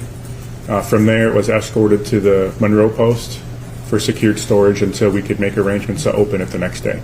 Okay. And did you, in fact, open it the next day? Yes, ma'am. I'm going to have you look at Exhibit 107. What's that? That is that same, actually, that is the opposite end of the tank that I observed the non-factory weld on.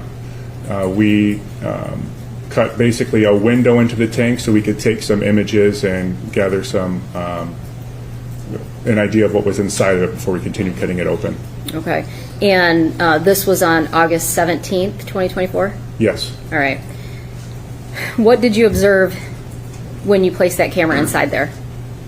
With the light that I'm holding, you can see inside of the tank that there was something wrapped inside of a blue tarp. Okay. I'm going to show you Exhibit 108. Is that what you observed in there? Yes, ma'am.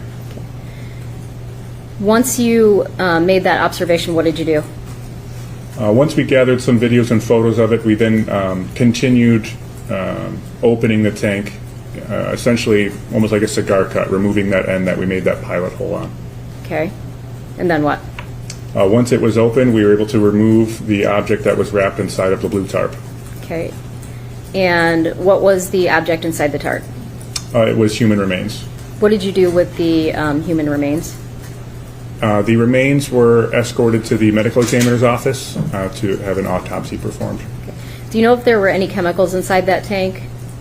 Yes. All right. Describe to me if you can estimate an amount of chemicals in there.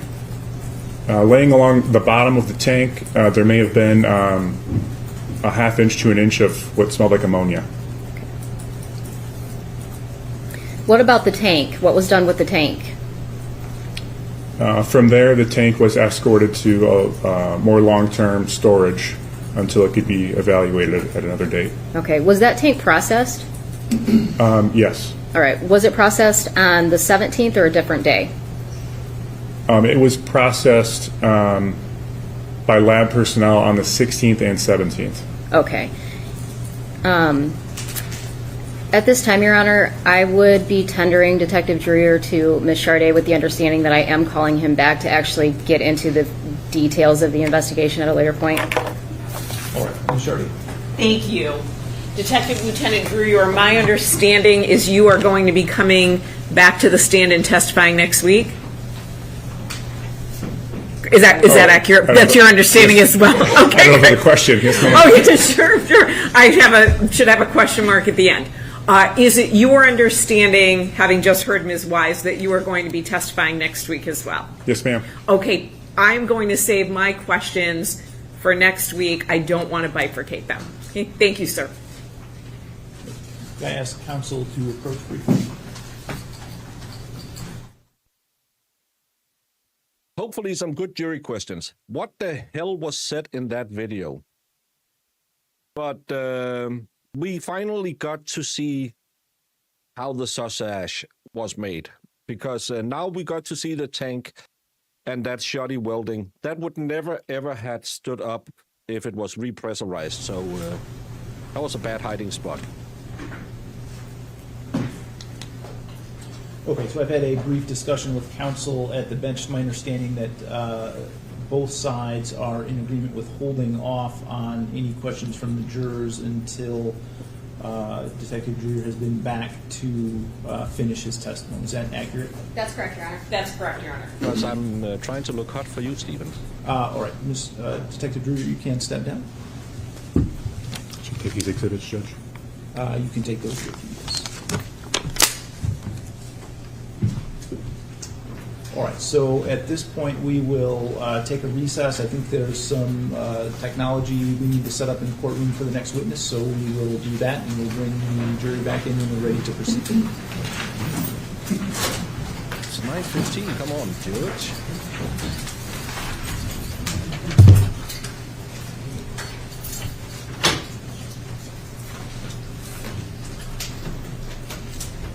Yeah, and painted it over after. I'm just saying, Kesima, these women be tricksy. They, I could see them, just to hurt him, she would weld him herself inside the tank. Anything we need to address outside the presence of the jury at this point? Yes, Your Honor. The court previously ruled on a motion for a protective order regarding the autopsy photos. I would ask to amend the order. We want to be able to show the jury the autopsy photos while Dr. Cho testifies.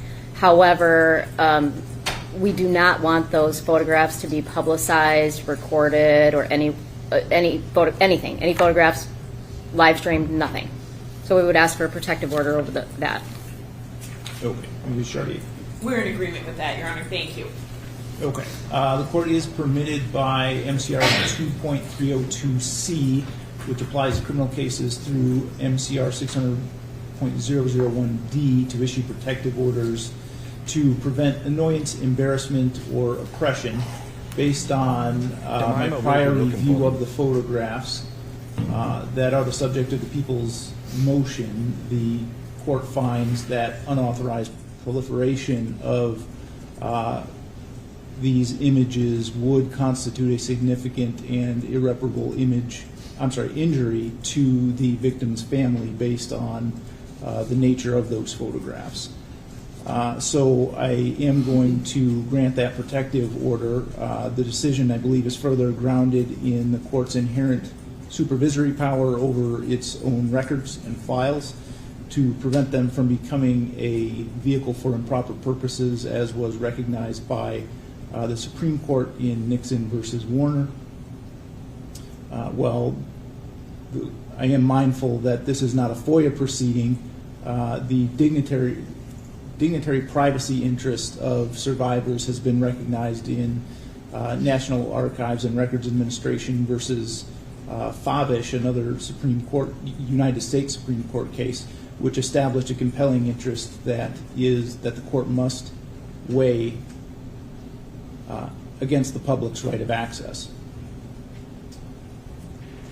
Again, although that court involved analysis under the Freedom of Information Act, the interest identified by the Supreme Court in that case remains a compelling factor in this case. That interest is further reflected in the public policy of the state of Michigan as codified by the legislature in MCL 333.2855A, which restricts the public display of autopsy photographs except under limited and controlled circumstances. To balance these interests and pursuant to the court's authority under MCR 8.115 to manage the courtroom and conduct and recording, at this point I am going to order that while the autopsy photographs are available for public viewing as presented in open court, that the physical or digital copying, scanning, or reproduction of these exhibits by any member of the media or any member of the public is prohibited. No person shall use any camera, recording device, or any device of any kind to capture these images while they are being displayed in the courtroom. I don't believe this order is a prior restraint on reporting, as the media remains free to describe evidence and testimony in detail. I think this is narrowly tailored on the reproduction and distribution of sensitive judicial records, which are intended to protect the privacy of the survivors while maintaining the transparency of these criminal proceedings. So that will be the court's order with respect to the autopsy photographs. Anything else we need to address at this point? No, thank you, Your Honor. No, thank you. Okay. We'll take, well, I'm not quite sure how long this break will be because we'll need to set up the screens for the jury. Thank you.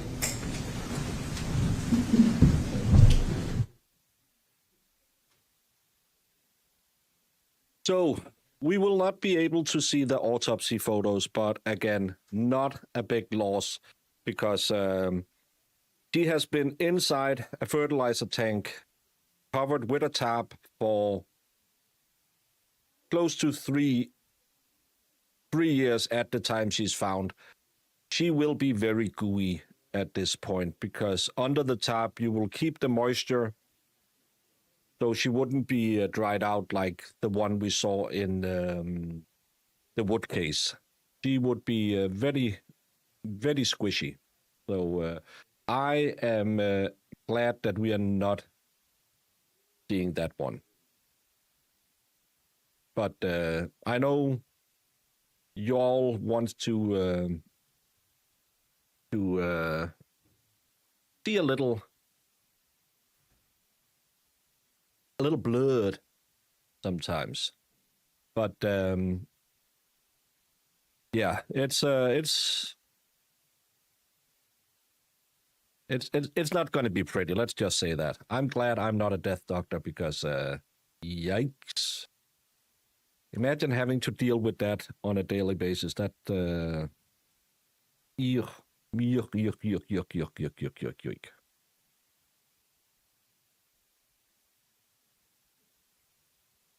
How did it take them so long to go and find her, go look and find her? Allegedly because of some surveillance camera that saw him riding around with this tank on a front loader, and that's when they start looking. They have been at the farm with cadaver dogs, not finding her. Again, if you're gonna hide somebody, and I'm not suggesting you should, don't use a suitcase. Use a fertilizer tank because it'll smell like shit. Because it's a fertilizer tank.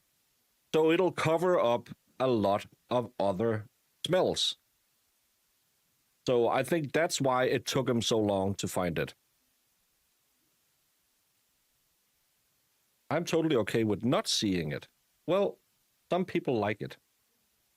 Absolutely don't want to see it. It's okay, thanks, BB. Well, still, if I know my Wonder mods correctly, they are skipping through their Rolodexes to try and find it.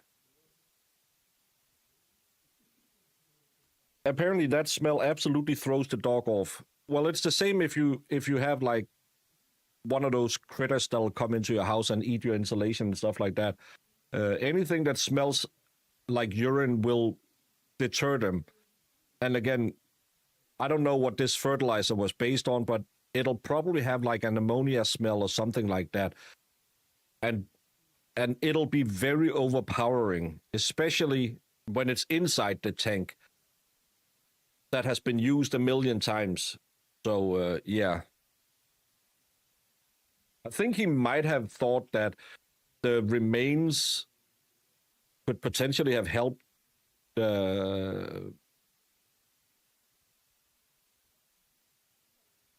destroy her faster.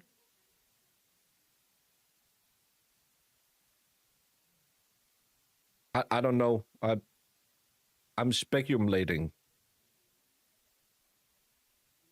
If someone has ever smelled a dead person, trust me, I know they will never want to smell it again. No, it has a weird smell, kind of like when butter goes bad, and it's horrible. Yeah, fertilizer stinks to high hell, but back in the day, what did you use to fertilize your fields? And you still do it. Piss and shit. Now you just use chemicals that are piss and shit.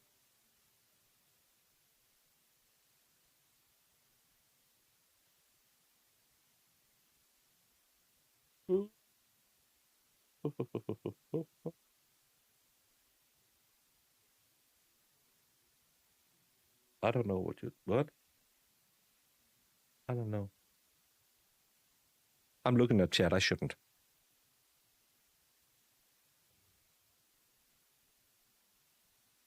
There's a goat on the ski jump course. Well, Eddie the Eagle used to do ski jumps, so why shouldn't a goat be allowed to do ski jumps?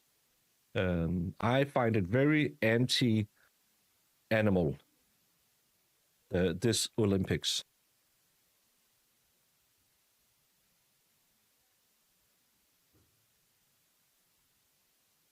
We have nothing important to say. Don't pay attention to us in chat. No, you're talking about someone living under a roof sign, and I'm thinking, what? Who did I miss? The only thing I miss is all the viewers that just runs away from this stream today. We are really not doing great. I should just switch over and cover the care and read phone hearing and get all my numbers back. I don't want to do it. Oh, that's in half an hour. Yeah. Alfie is here. Everything is great.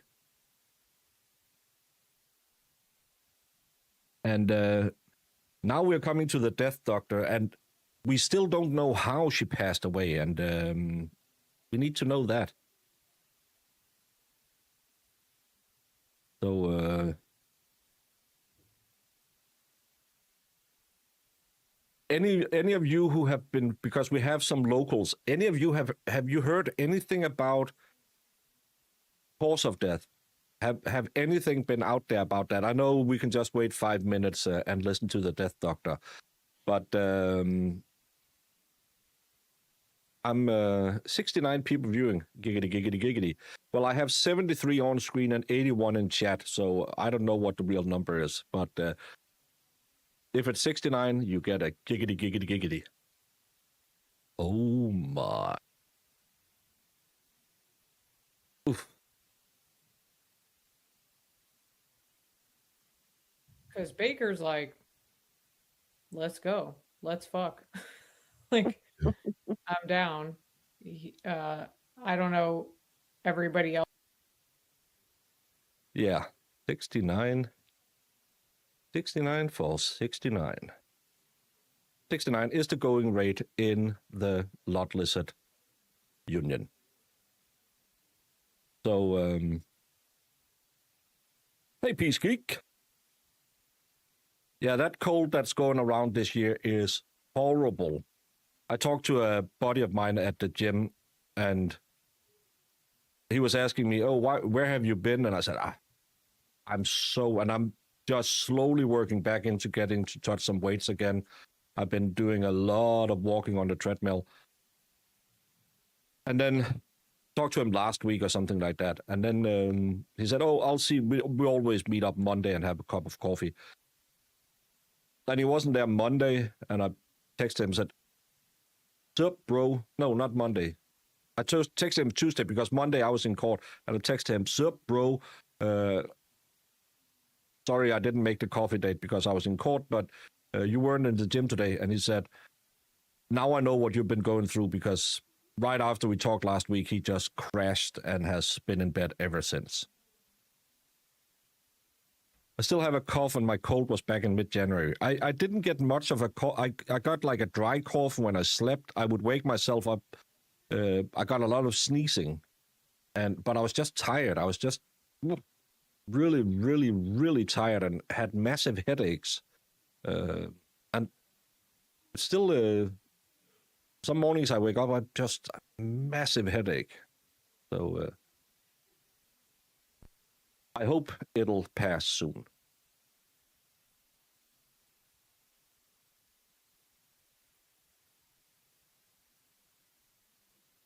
Yeah, that's the worst part. Well, I'm up to walking for an hour now. I've been walking for an hour the last 2 days, so I am getting back, and I upped the tempo as well. So I'm getting back there, but I haven't really touched a lot of weights because that drains me like nothing else. So, but apparently I am the one who spread all of the diseases by streaming while I was sick. Now my nose is stuffy as well. It's been a weird cold. So, but multiple people blamed me yesterday. Check.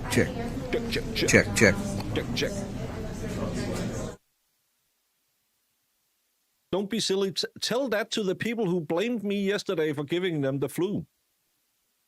One in chat if you were one of the people blaming me yesterday. I don't share DMs, so I won't show you who it was, but I was blamed for the flu.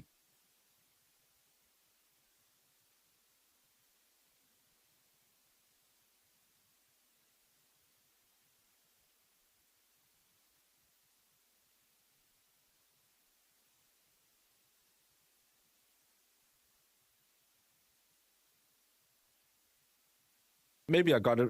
Yeah, I told him no tongue.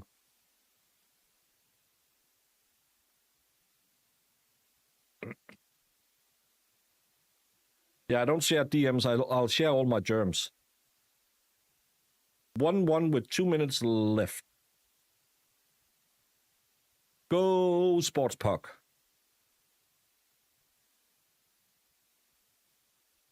Why did you check? Yeah, everyone was spreading their load. That's why. Crazy Amy was spreading her load like at Judge Welch yesterday on Danish show.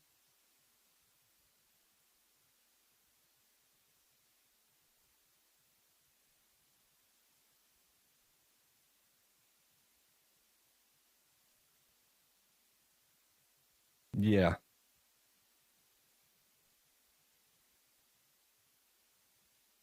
Come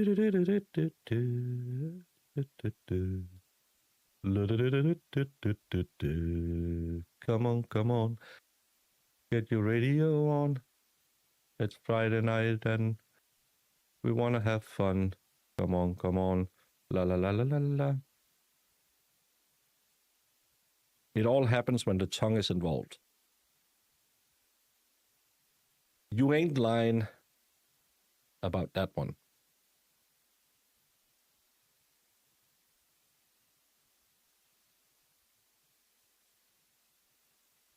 Thank you for 1 month of membership to North Dakota. No message. You could have told me I was handsome.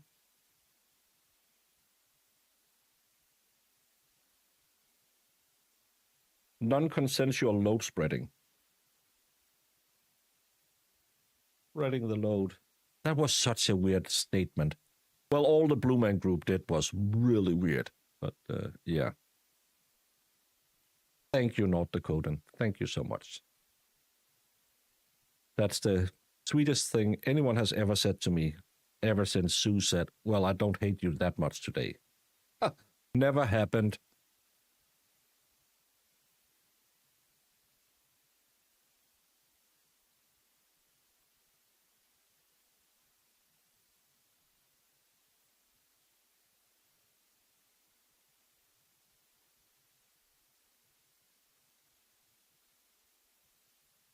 Arrested Development was such a great show.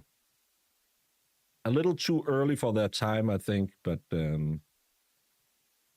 that's why it didn't take off. But I like that show. Oh, I just blued myself for no reason. No, you tell me I make your pants shorter.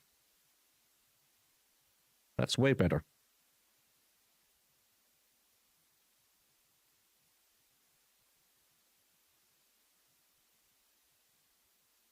Is it men or women's? I could put it on my side screen.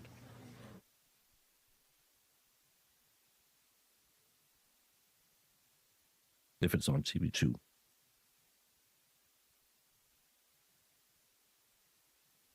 Amazing show. The revival season was strangely weird, though. Yeah, it. Nope. No ice hockey on the channel I have. But Switzerland is playing Great Britain in curling, and can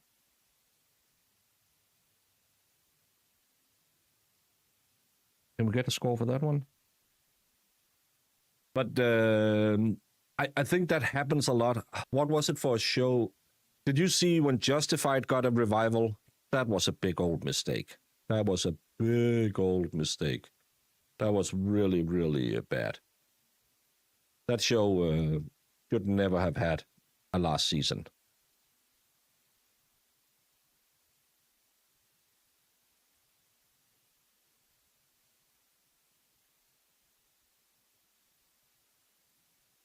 Switzerland is up 5-4 in curling.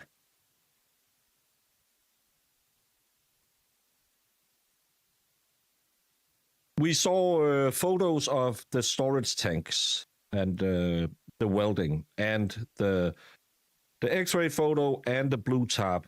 We will not be seeing the autopsy photos because, yeah, and good for that.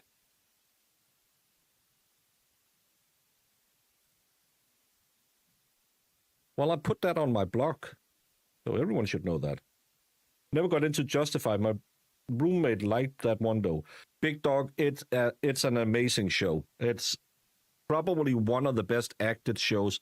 Timothy Olyphant is great in everything. But Walter Goggins, I think that's his name, the way he plays in that show is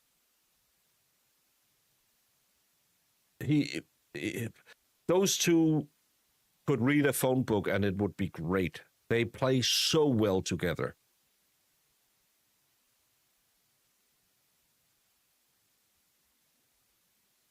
You want to see the tank? Well, we can go back. We're waiting. Outside and or in the open portion. This is the tank.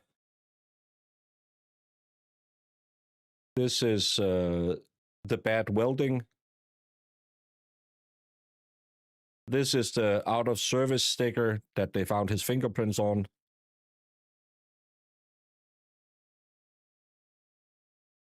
This is more stickers. This is more stickers. This is the X-ray where you can clearly see that there is a humanoid shape in here. And someone said, how can they do that? If you're transporting across borders with a truck or something like that, you probably don't do that. Well, at the Mexican and Canadian border, they have X-rays that'll scan stuff like that, and you can set it the different colors. They can set it if it's biological material and stuff like that. But you can clearly see that there is a human shape in there. And then they opened up, put a camera in, and you can see the blue tarp that covered the body.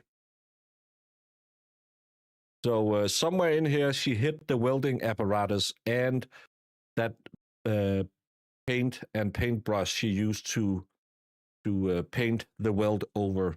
So sneaky little minx.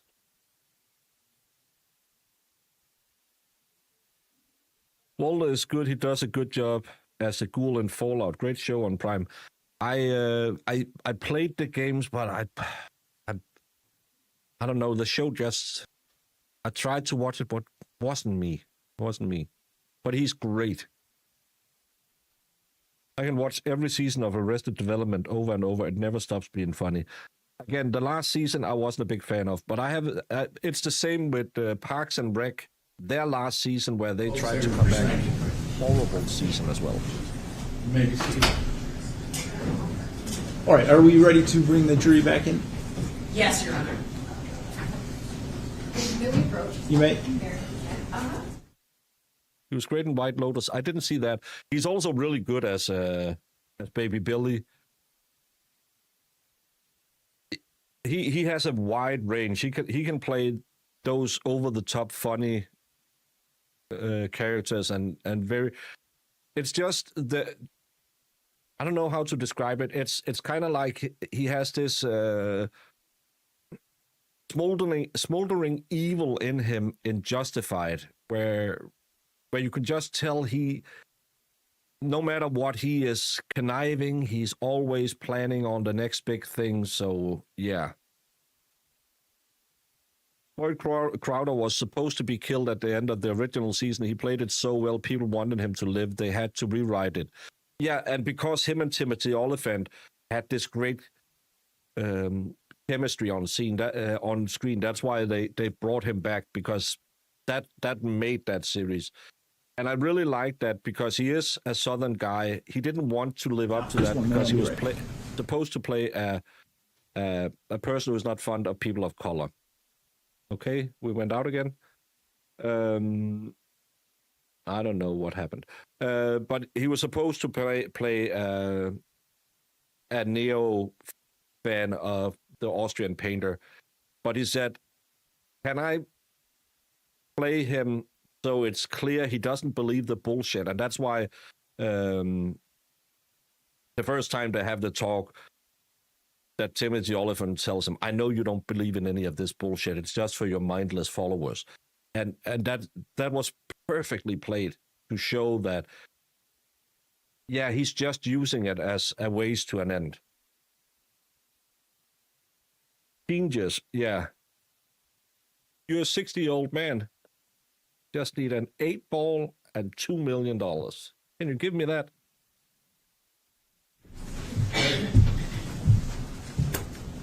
Did I watch Schitt's Creek? Okay, are we ready to bring the jury in? I watched the first couple of episodes and it wasn't for me. I didn't like it.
May be seated.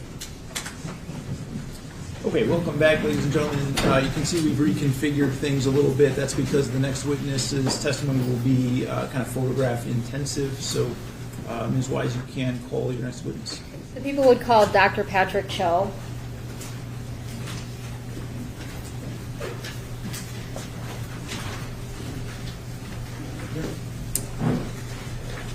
And before you sit down, I'll ask you to raise your right hand. Do you swear or affirm to tell the truth, the whole truth, and nothing but the truth under penalty for perjury? I do. Okay, you can sit down. I don't have a lot of things that I don't allow. As long as it's not political, sexual, or I normally don't. Yeah.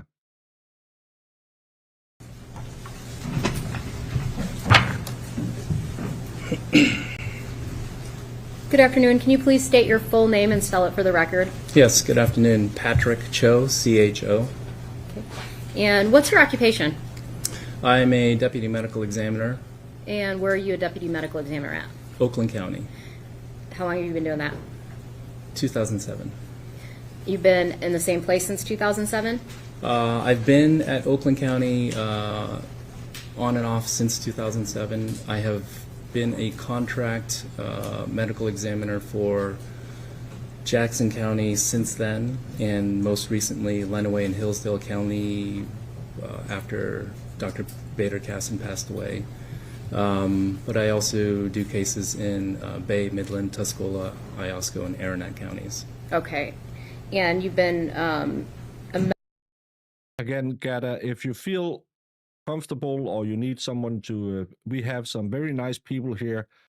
I haven't seen Zach in a long time, so the rest are nice people. If you need a little pat on the back or whatever, if you need to share it, please feel free to do it. medical examiner since 2007, though. Is that accurate? Correct. Okay. Approximately how many autopsies do you think you've performed? Well over 6,000 at this point. Okay. Have any of those autopsies you performed been related to homicides? Yes. Okay.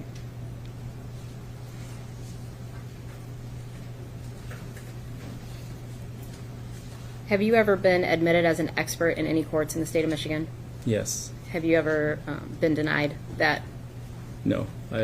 Over 200 times in federal circuit and district courts in 11 different counties. All right. At this time, Your Honor, I'd move to admit Dr. Patrick Cho as an expert in forensic pathology. We leave it to the court's discretion. Thank you. All right, I will so certify Dr. Cho. On August 20th, 2024, did you perform an autopsy on Dee Warner? Yes. How did you identify her body?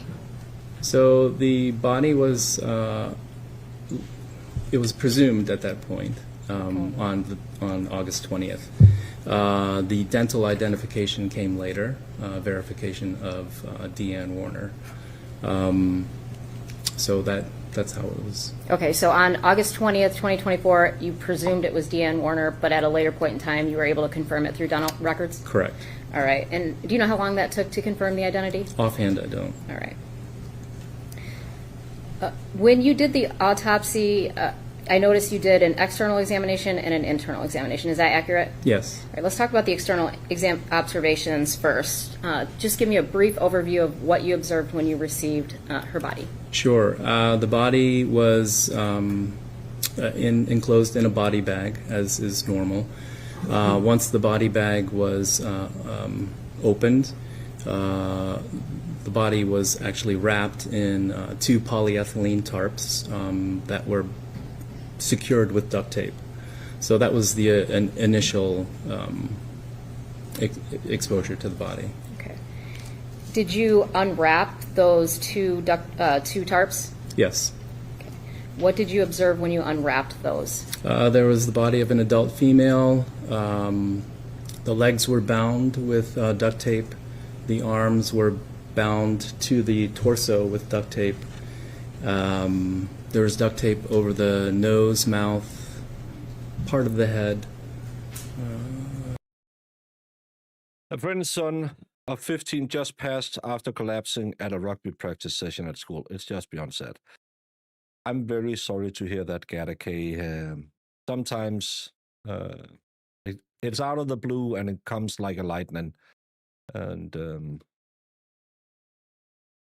it's always difficult when they are that young. So condolences to you and your friends. And then there was brown, kind of red debris, sludge. Did the body have any clothing on it? There were what appeared to be pajamas, top and bottom, and underwear. When you say appeared to be pajamas, what do you mean? They looked like just standard ladies' pajamas, but because of the dirt and red, maybe they were light sweats. I don't know, Okay. but I thought they were pajamas. So. Okay. Did you, was there any jewelry on the body of Miss Warner? Yeah, there were 2 metal posts with clear stones in the right and left ears. Pardon me. And there was a metal ring with clear stone on the right 4th finger. Did you observe any injuries to the body of Miss Warner? Once the tape over the head, face, and neck and arms were removed, there were contusions on the right and left cheeks, lateral aspect of the left eye, contusion on the left shoulder. I believe that was it. No, there was a small contusion on the back of the head as well, the scalp. Did you observe any internal injuries? Once we completed our external examination, we proceeded with an internal examination, standard Y incision, opening up the abdominal and chest cavities, and then the head. There were obvious blunt force injuries of the left temporal parietal scalp regions and on top of the skull. There were subdural hemorrhages over the brain, so that's indication of blunt force injury. There were Sorry, for anyone who didn't go watch the Karen Reed stuff, she should have a phone back. Costco should have his right to an appeal. No timeline given. Costco has 30 days to file an appeal, and he wants them to hold on to the phones for that long. Contusions about the tongue, Sorry for left. There were obvious blunt force injuries of the left temporal parietal scalp regions and on top of the skull. There were subdural hemorrhages over the brain, so that's indication of blunt force injury. There were contusions about the tongue, not contusion, but bruises about the tongue, and there were petechial hemorrhages on the epiglottis. Yeah. You used the term epiglottis. So that's why I was looking at if you wanted me to explain. I do need to know, yes. The epiglottis is cartilage tissue that overlays, while we're talking here, it's in an upright position, but as we chew and swallow food or drink water, it'll close over the windpipe so we don't aspirate. So that's what that was. Okay. And you use the term contusions. What does that mean? So bruising, another way of putting. Okay, hemorrhaging? Hemorrhaging within the muscle, yeah. Okay. I'm going to show you some exhibits and kind of have you walk me through what you observed. I'm going to have you get in front of, does that microphone? You can pull that out. This? Yes. And it doesn't project your voice, it only records, so just make sure you speak into that, please. Okay. And then I'm going to have you stand in front of at least this screen over here. This one here? Yep, please. And then I'm going to pull up photographs, and when you need to point to something to identify it, just let me know, and I will put a laser on here. All right, I'm going to start with exhibit.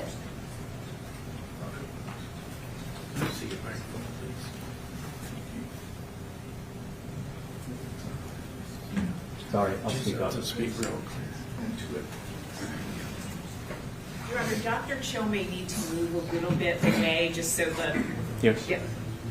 Thank you. I'm going to first start with exhibit 127. Do you see that? Yes. Okay, what is that? That's the body within the tarp as we received it with the duct tape. Okay, before you removed it? Correct. All right. Exhibit 128. That's with the tarp being removed from the body and the duct tape around the body. 129. Same thing. Okay. In this one, you can see the top half of her body as well. Yes. The head is here. Okay. 130. This is with the body bag, the tarp removed, and just the duct tape around the ankles and lower legs. 131. This is the head, the top of the head, and there's duct tape over the nose and the mouth here. 132. This is just with the duct tape removed. The teeth, I think prominence of the nose is here. 133. This is a cleaned up photo of the head. Once we've removed the bag and all of the debris, you can start to see some contusions around the right eye, left cheek.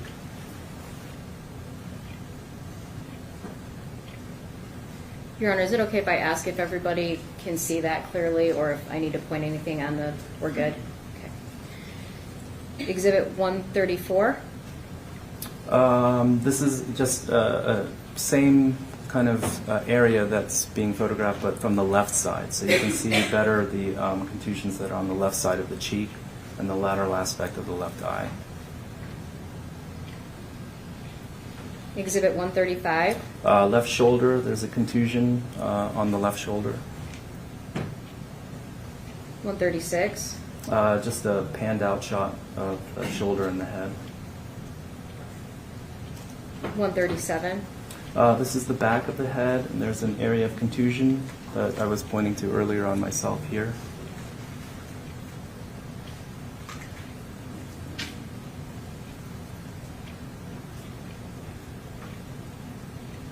Exhibit 142.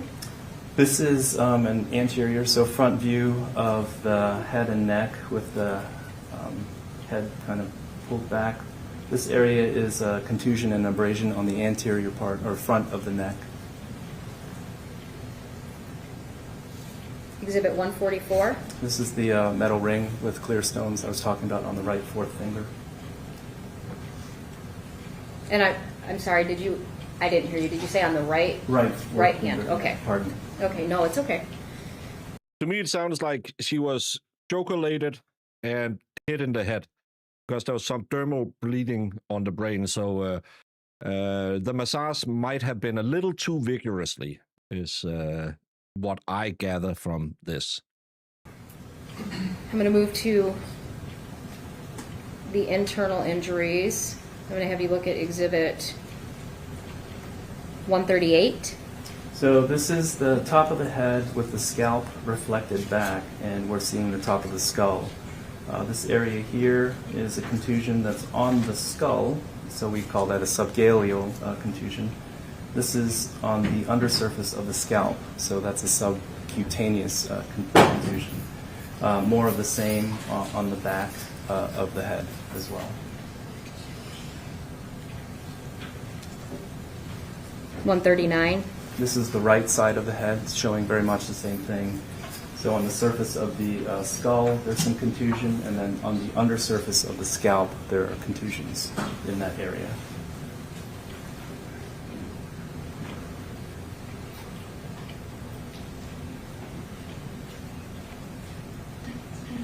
$140.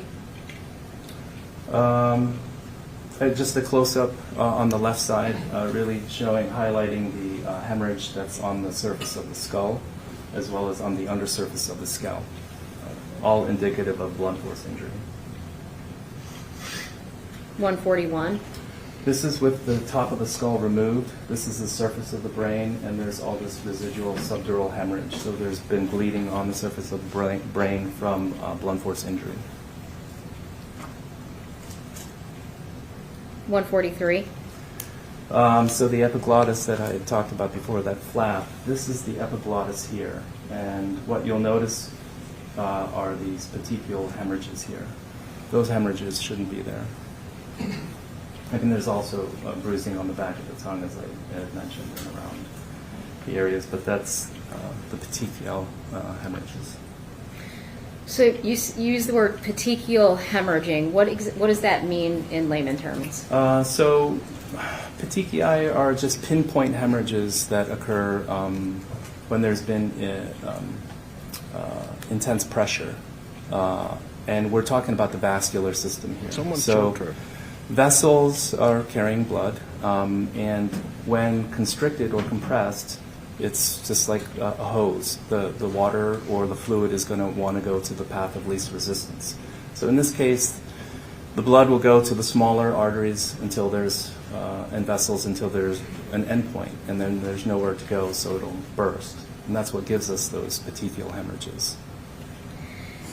When you discussed the bruising under the scalp on the left side, yes, and had the scalp pulled back to look at it? Yes. Okay. Would those injuries necessarily cause the skin to break open? Not necessarily. Okay. And tell me about the internal. I'm going to go ahead and have you can take the stand again, and if I need to show you an additional picture, I will.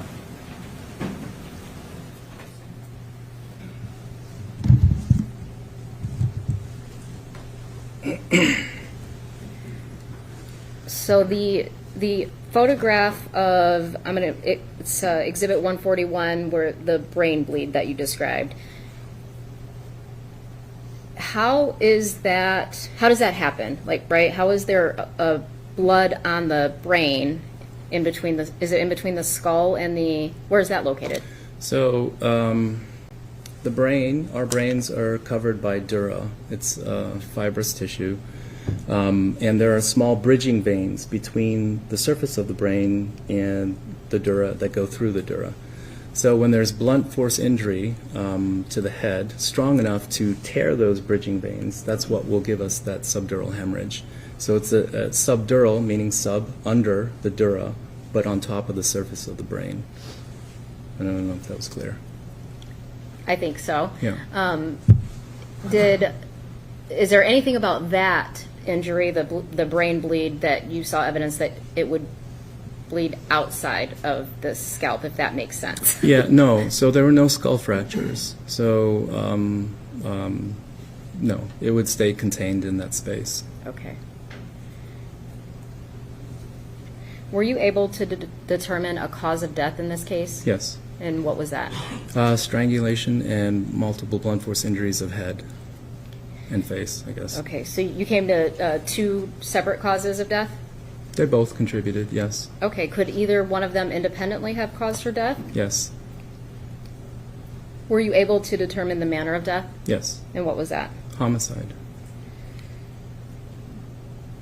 Did you also do toxicology in this case? Yes. Was there any evidence of oxycodone in Miss Warner's body? No. As a result of... Sorry, why are we calling the lead detective back next week? Why is this not your last witness? He's just ruining anything they had, unless they find a third-party culprit. He lied about the drug use. His fingerprints is on the Manila tags. He's seen moving the tanks. Show that, then bring this guy in.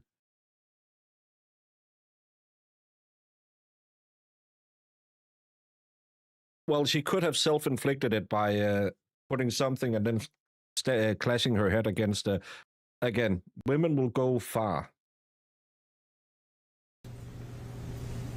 Doing the autopsy on Miss Warner, are you required to sign a death certificate? The chief medical examiner signs the death certificate. Okay. I author a report. All right. And who is the chief medical examiner in Lenawee County? Dr. John Maino. Okay. Maino. Okay. Sorry. Thank you. Yeah. And was, thank you. Was one done in this case? Yes. Were you able to determine, well, let me ask you this. CSI, Law and Order, they'd have you believe when you find a body, within 20 minutes, you know the exact date and the exact time of death. Is that how that works? No. Okay, can you explain that to me? How do you determine date of death? A lot of it's multifactorial. It's based on investigation, last known alive, body condition, all of that. Okay, and in this case, People's Exhibit 259. Oh, you can't see that, can you? I can walk up. Should I go? No, I'm going to come to you.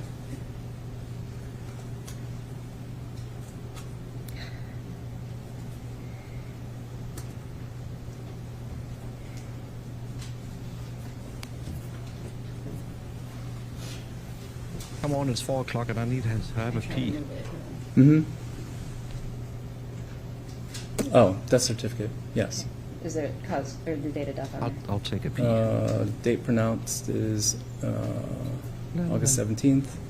It's Date up of here, you death. can't see. Oh, it's scrolled up, yep. On or about April 25th, 2021, yep.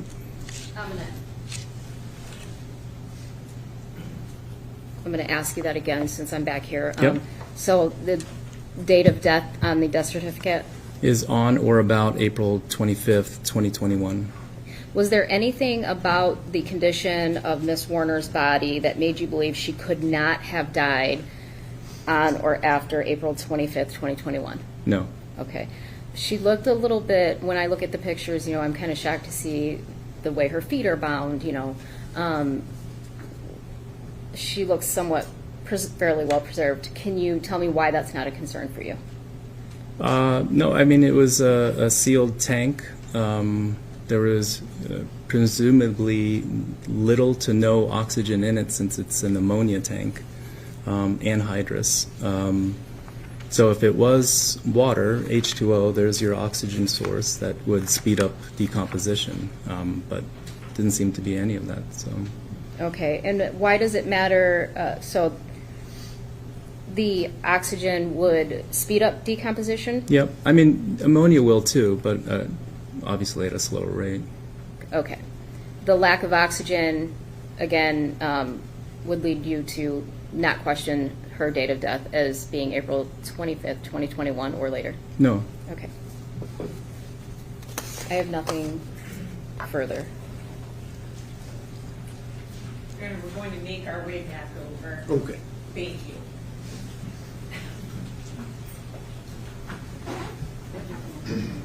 No, there's nothing else there. I really liked how short and concise this was. I wish it would have been the last witness. I think this was really strong. Yes, I do. Thank you. I'm a gallon lighter. Her feet and her hands were bound, yes. But it wouldn't be the first woman who have done that to set up her man. Dr. Cho, good afternoon. Good afternoon. My name is Mary Chartier. I represent Mr. Warner, and I have some questions for you this afternoon. So I want to pick up where you left off, where you were talking about the date of death was on or about April 25th, 2021. And you said that, two things factor into that determination, an investigation and then the body condition. Is that accurate?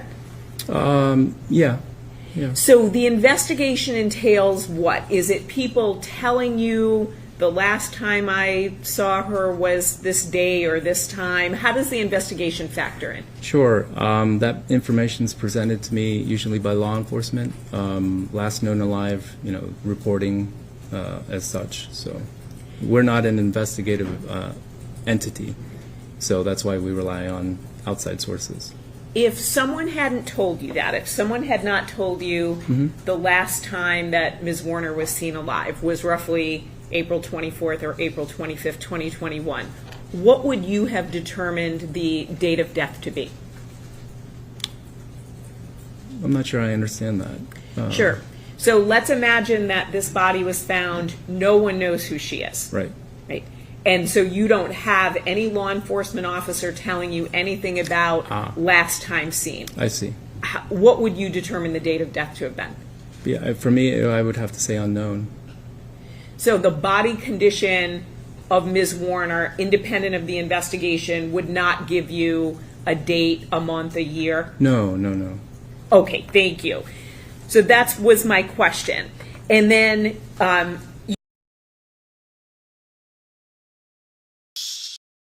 So are they going to say she died way before or way after, so it couldn't have been him? What? I should make a poll. What the hell is she on about? you indicated in your analysis that the time of death was unknown. Is that accurate? Correct. And that's because you can't tell that by the body condition. Correct. And also that the place of death was unknown, correct? Correct. And that's because you can't tell that, again, based on your analysis and the body condition. Correct.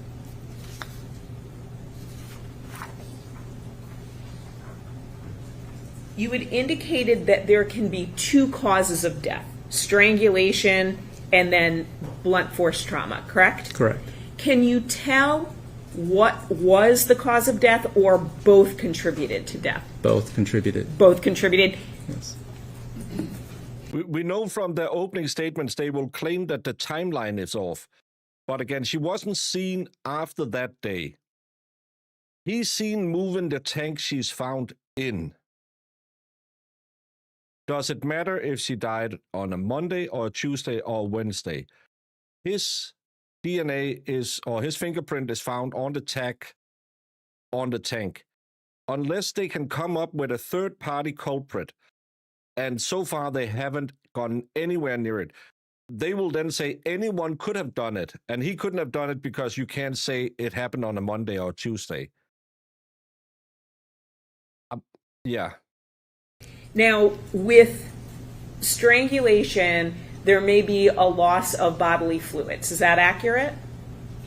Possibly, yeah. And that would be, for instance, urine or bowels, correct? Correct.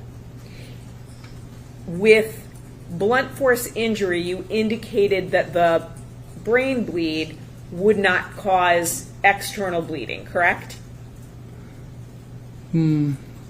Or am I wrong about that? No, I think the question I was answering was, what I thought I was answering was, a subdural hemorrhage, would there necessarily be an external source of bleeding or bleeding from that?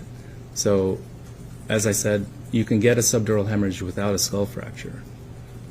So I'm not sure I'm answering your question. So that's okay. I will ask maybe a more particular question. Yeah. With the injuries that you noted on Ms. Warner, could any of them have caused external bleeding? So can you specifically cite which injury you're referring to? Any injury on her body, any contusion, Sure, any injury. So any of the contusions that are visible, there could be external bleeding. And with the brain bleed, or the strangulation, is there any chance, for example, of bleeding from the nose, from the mouth, anything like that? I suppose it's possible.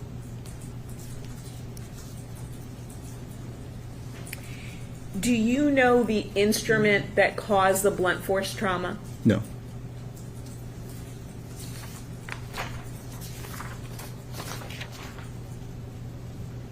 Moving on to the body, when you examine the body, was there an odor emanating beyond what you would expect with body decomposition? Sure. And what was that? Ammonia. Was it overpowering? At times, yes. I said ammonia. And that odor might sound like a basic question. That is not a natural odor that a person has when they pass away. That, you believe, was a chemical from inside the tank? Well, if an individual, so if I were to pass away in a house that's abandoned and somebody comes upon me later, there would be a strong smell of ammonia from that. But in this case, with the environment of the tank, there's no way to discern. I'm not sure I'm asking. No, you are. That was it. So the overpowering at times ammonia odor, you don't know if that was from Ms. Warner the anhydrous ammonia in the tank or a combination of both? It's more than likely from the tank. More than likely from the tank. Yeah, From the chemicals in the tank? absolutely.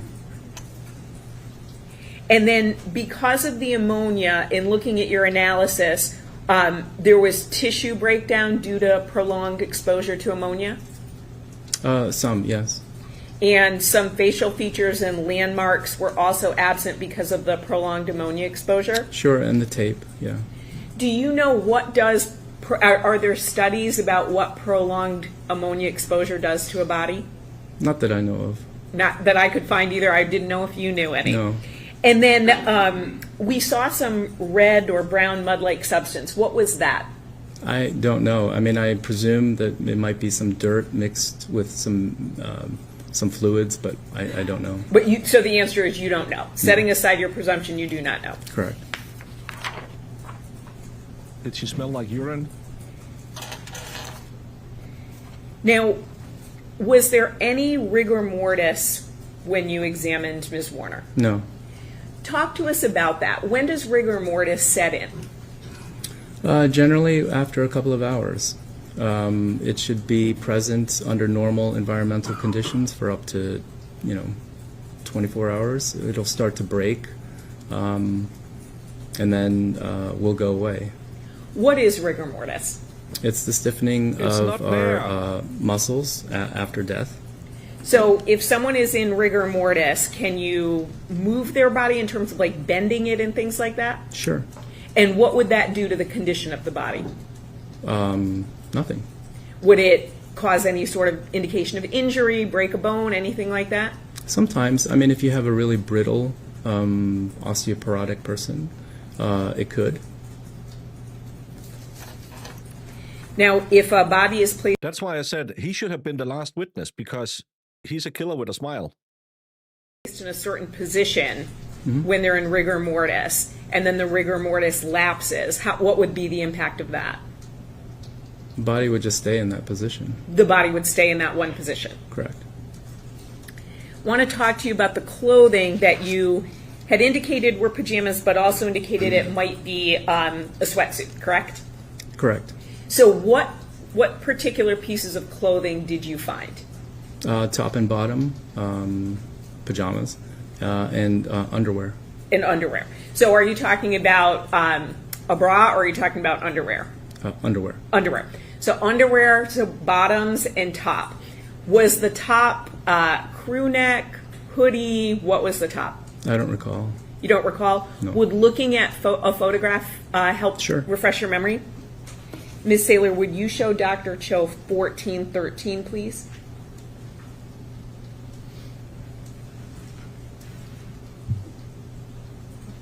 $14.13. And if you could just take it out to him. Well, if you just can show him, let's see. Oh, great. So you're showing 1403. Without my glasses, I put the 0 as a 1.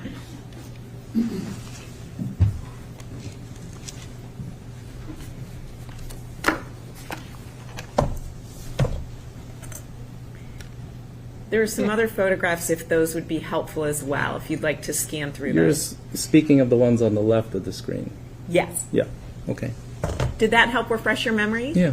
Okay, so what was the top?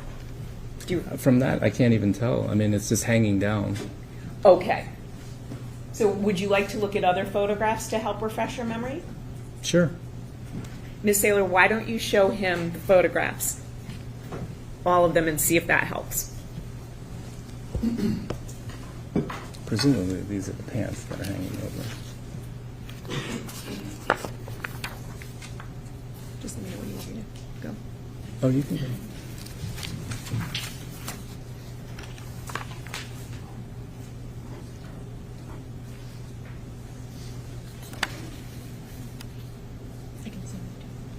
Yeah, please do.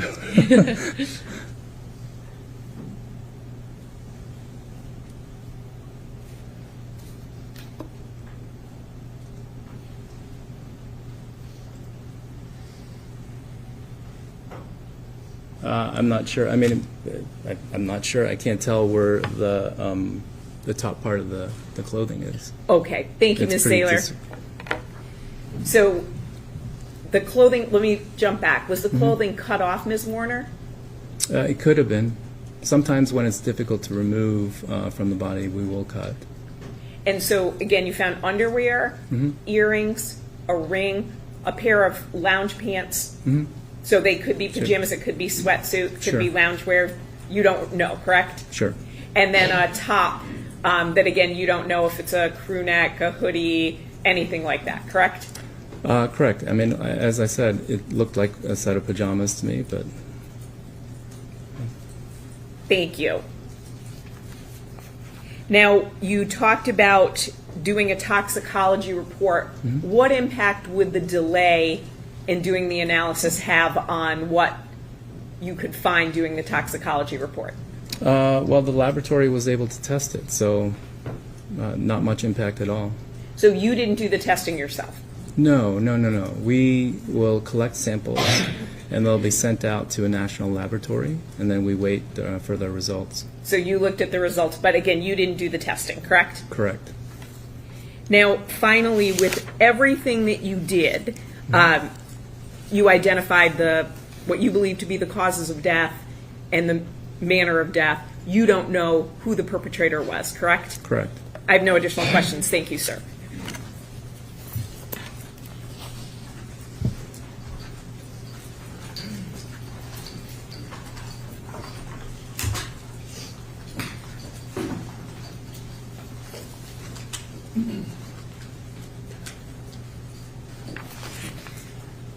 Again, you've been doing this since 2007?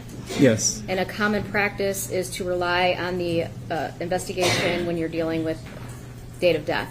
Always. I was a little bit confused because you said it earlier and then again on cross-examination. So you said both the strangulation and the blunt force trauma contributed to her cause of death. What does that mean? Either could have caused it. Either independently could have caused her death? Correct. Okay. And you were asked if you could determine what type of instrument was used. Is that correct? Correct. Does it necessarily, I mean, could it have been a wall or a table or a floor or any of those things? Yes. The brownish red substance that was on Miss Warner's body, have you ever seen anything like that? Not off the top of my head, no.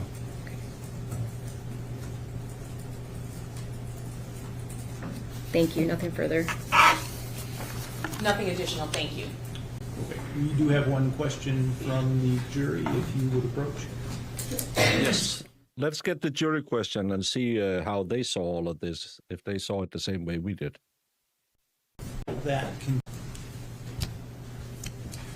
Okay, is it possible that contusions can be from moving the body after death? No. Do you want me to explain? Or just simply no? It's a question from the juror, so Ms. Wise, do you have any follow-up based on that question? I would just follow up and ask him to explain that. Okay. So the contusions form because of a vital reaction that we have to that injury. So if I'm dead, die, and somebody smacks my head, my heart isn't beating any blood, so there's no response to that injury. What about the brain bleed? Is that the same Same thing. thing? Okay, thank you. Nothing additional. Thank you. Okay, and may Dr. Cho be excused from his seat? Yes, Your Honor. Yes, Your Honor. Okay, thank you for your time, sir. You are free to go. Thank you. Oh, I'm sorry. I think we have another question. I apologize. No worries. Question was being written while we were talking. Yes. That's okay.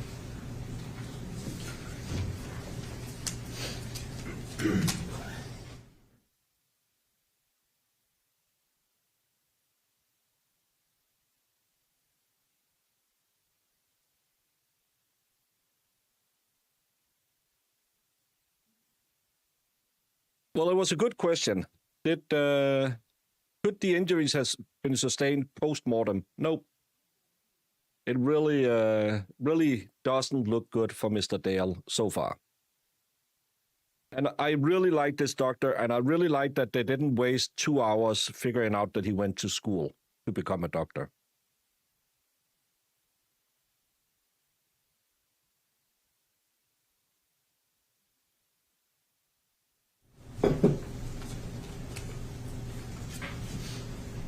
Can you tell if the body was killed inside or outside? No. Anything in follow-up to that? No follow-up, Your Honor. No, thank you, Your Honor. Okay. You all set with questions from our jurors? Don't see anyone writing, so okay. All right, thank you, sir. You're welcome. Thank you.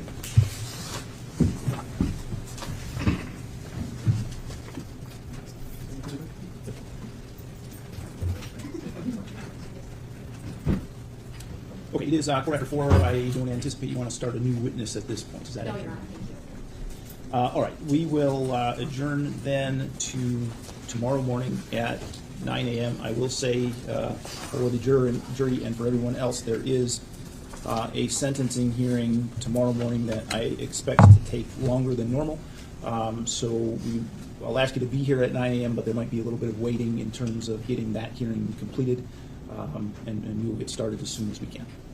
Okay, thank you for your time. Oh, yeah, it's right in front of me. still going to miss it. Good Lord. All right. So,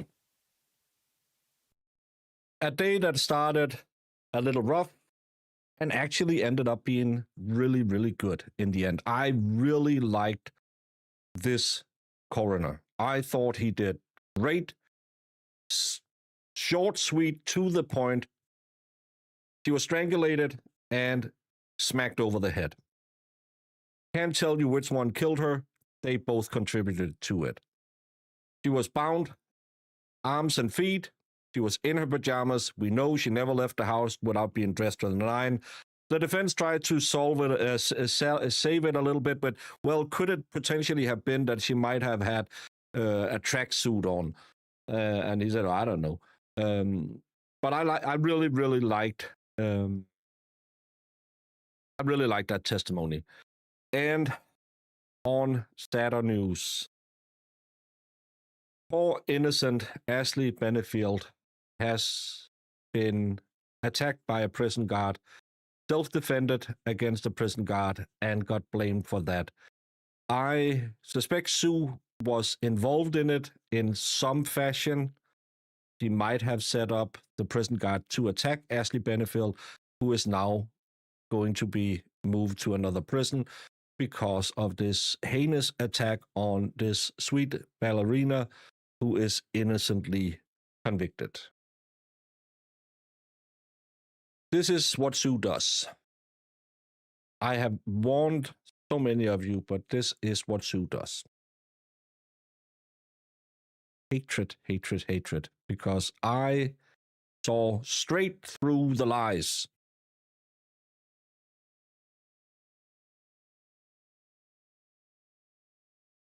You and I can fix her.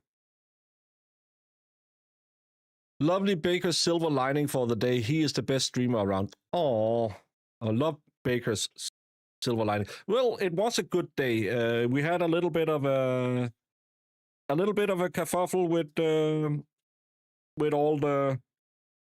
Did they show the jury? Didn't they show the juror? But thank you all so much for sticking out with us. Tomorrow, I am taking the executive decision that we're going to start at 10. Because I don't want to sit here and they're going to pull our tails again and let us wait. So if it looks like they're about to start at 10, we'll start. If they start earlier, we will catch up. Because it's been a lot of not starting on time in this case.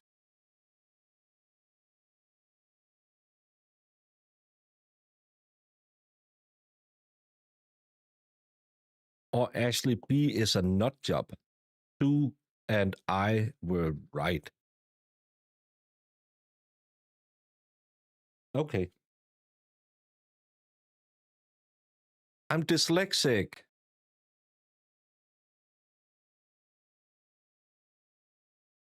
Sure. You had nothing to do with this attack on that poor woman. Sue, I know you by now. You called in a favor from one of the prison guards down there saying, hey, I really want to rub this in the face of my favorite streamer, and he was right that she was innocently convicted, but I'm seeing a clip of her now where she's crying. How could anyone find her guilty? She almost had tears coming out of her eyes, and you horrible people were just mocking her. She tried to do an inclusive ballet school.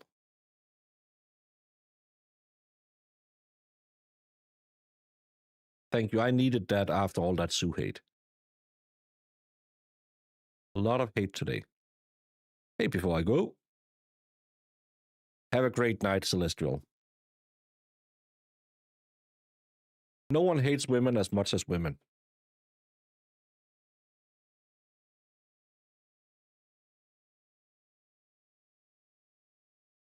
You're all so mean. Hashtag no pegging.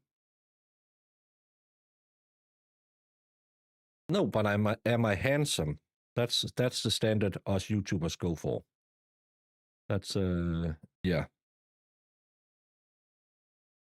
Oh, and by the way, I know it's not a night stream, and I know we don't normally do dumb drama, but I laughed so hard when I saw this today that I have to share it with you, because this is probably the dumbest thing that I've ever seen on the interwebs, and I follow Zach on the Twit. For those of you who know the Hood Booker crew over on the Car Crew, James Jackson has changed his profile picture on Twit to a gold chain that's Mr. Reed's. Oh my freaking God.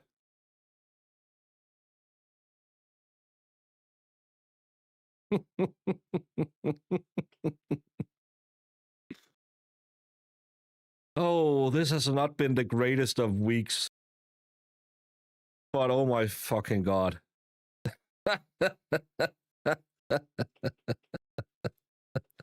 God damn, Mr. Reed, you cut your chain on. This is why I love the internet sometimes.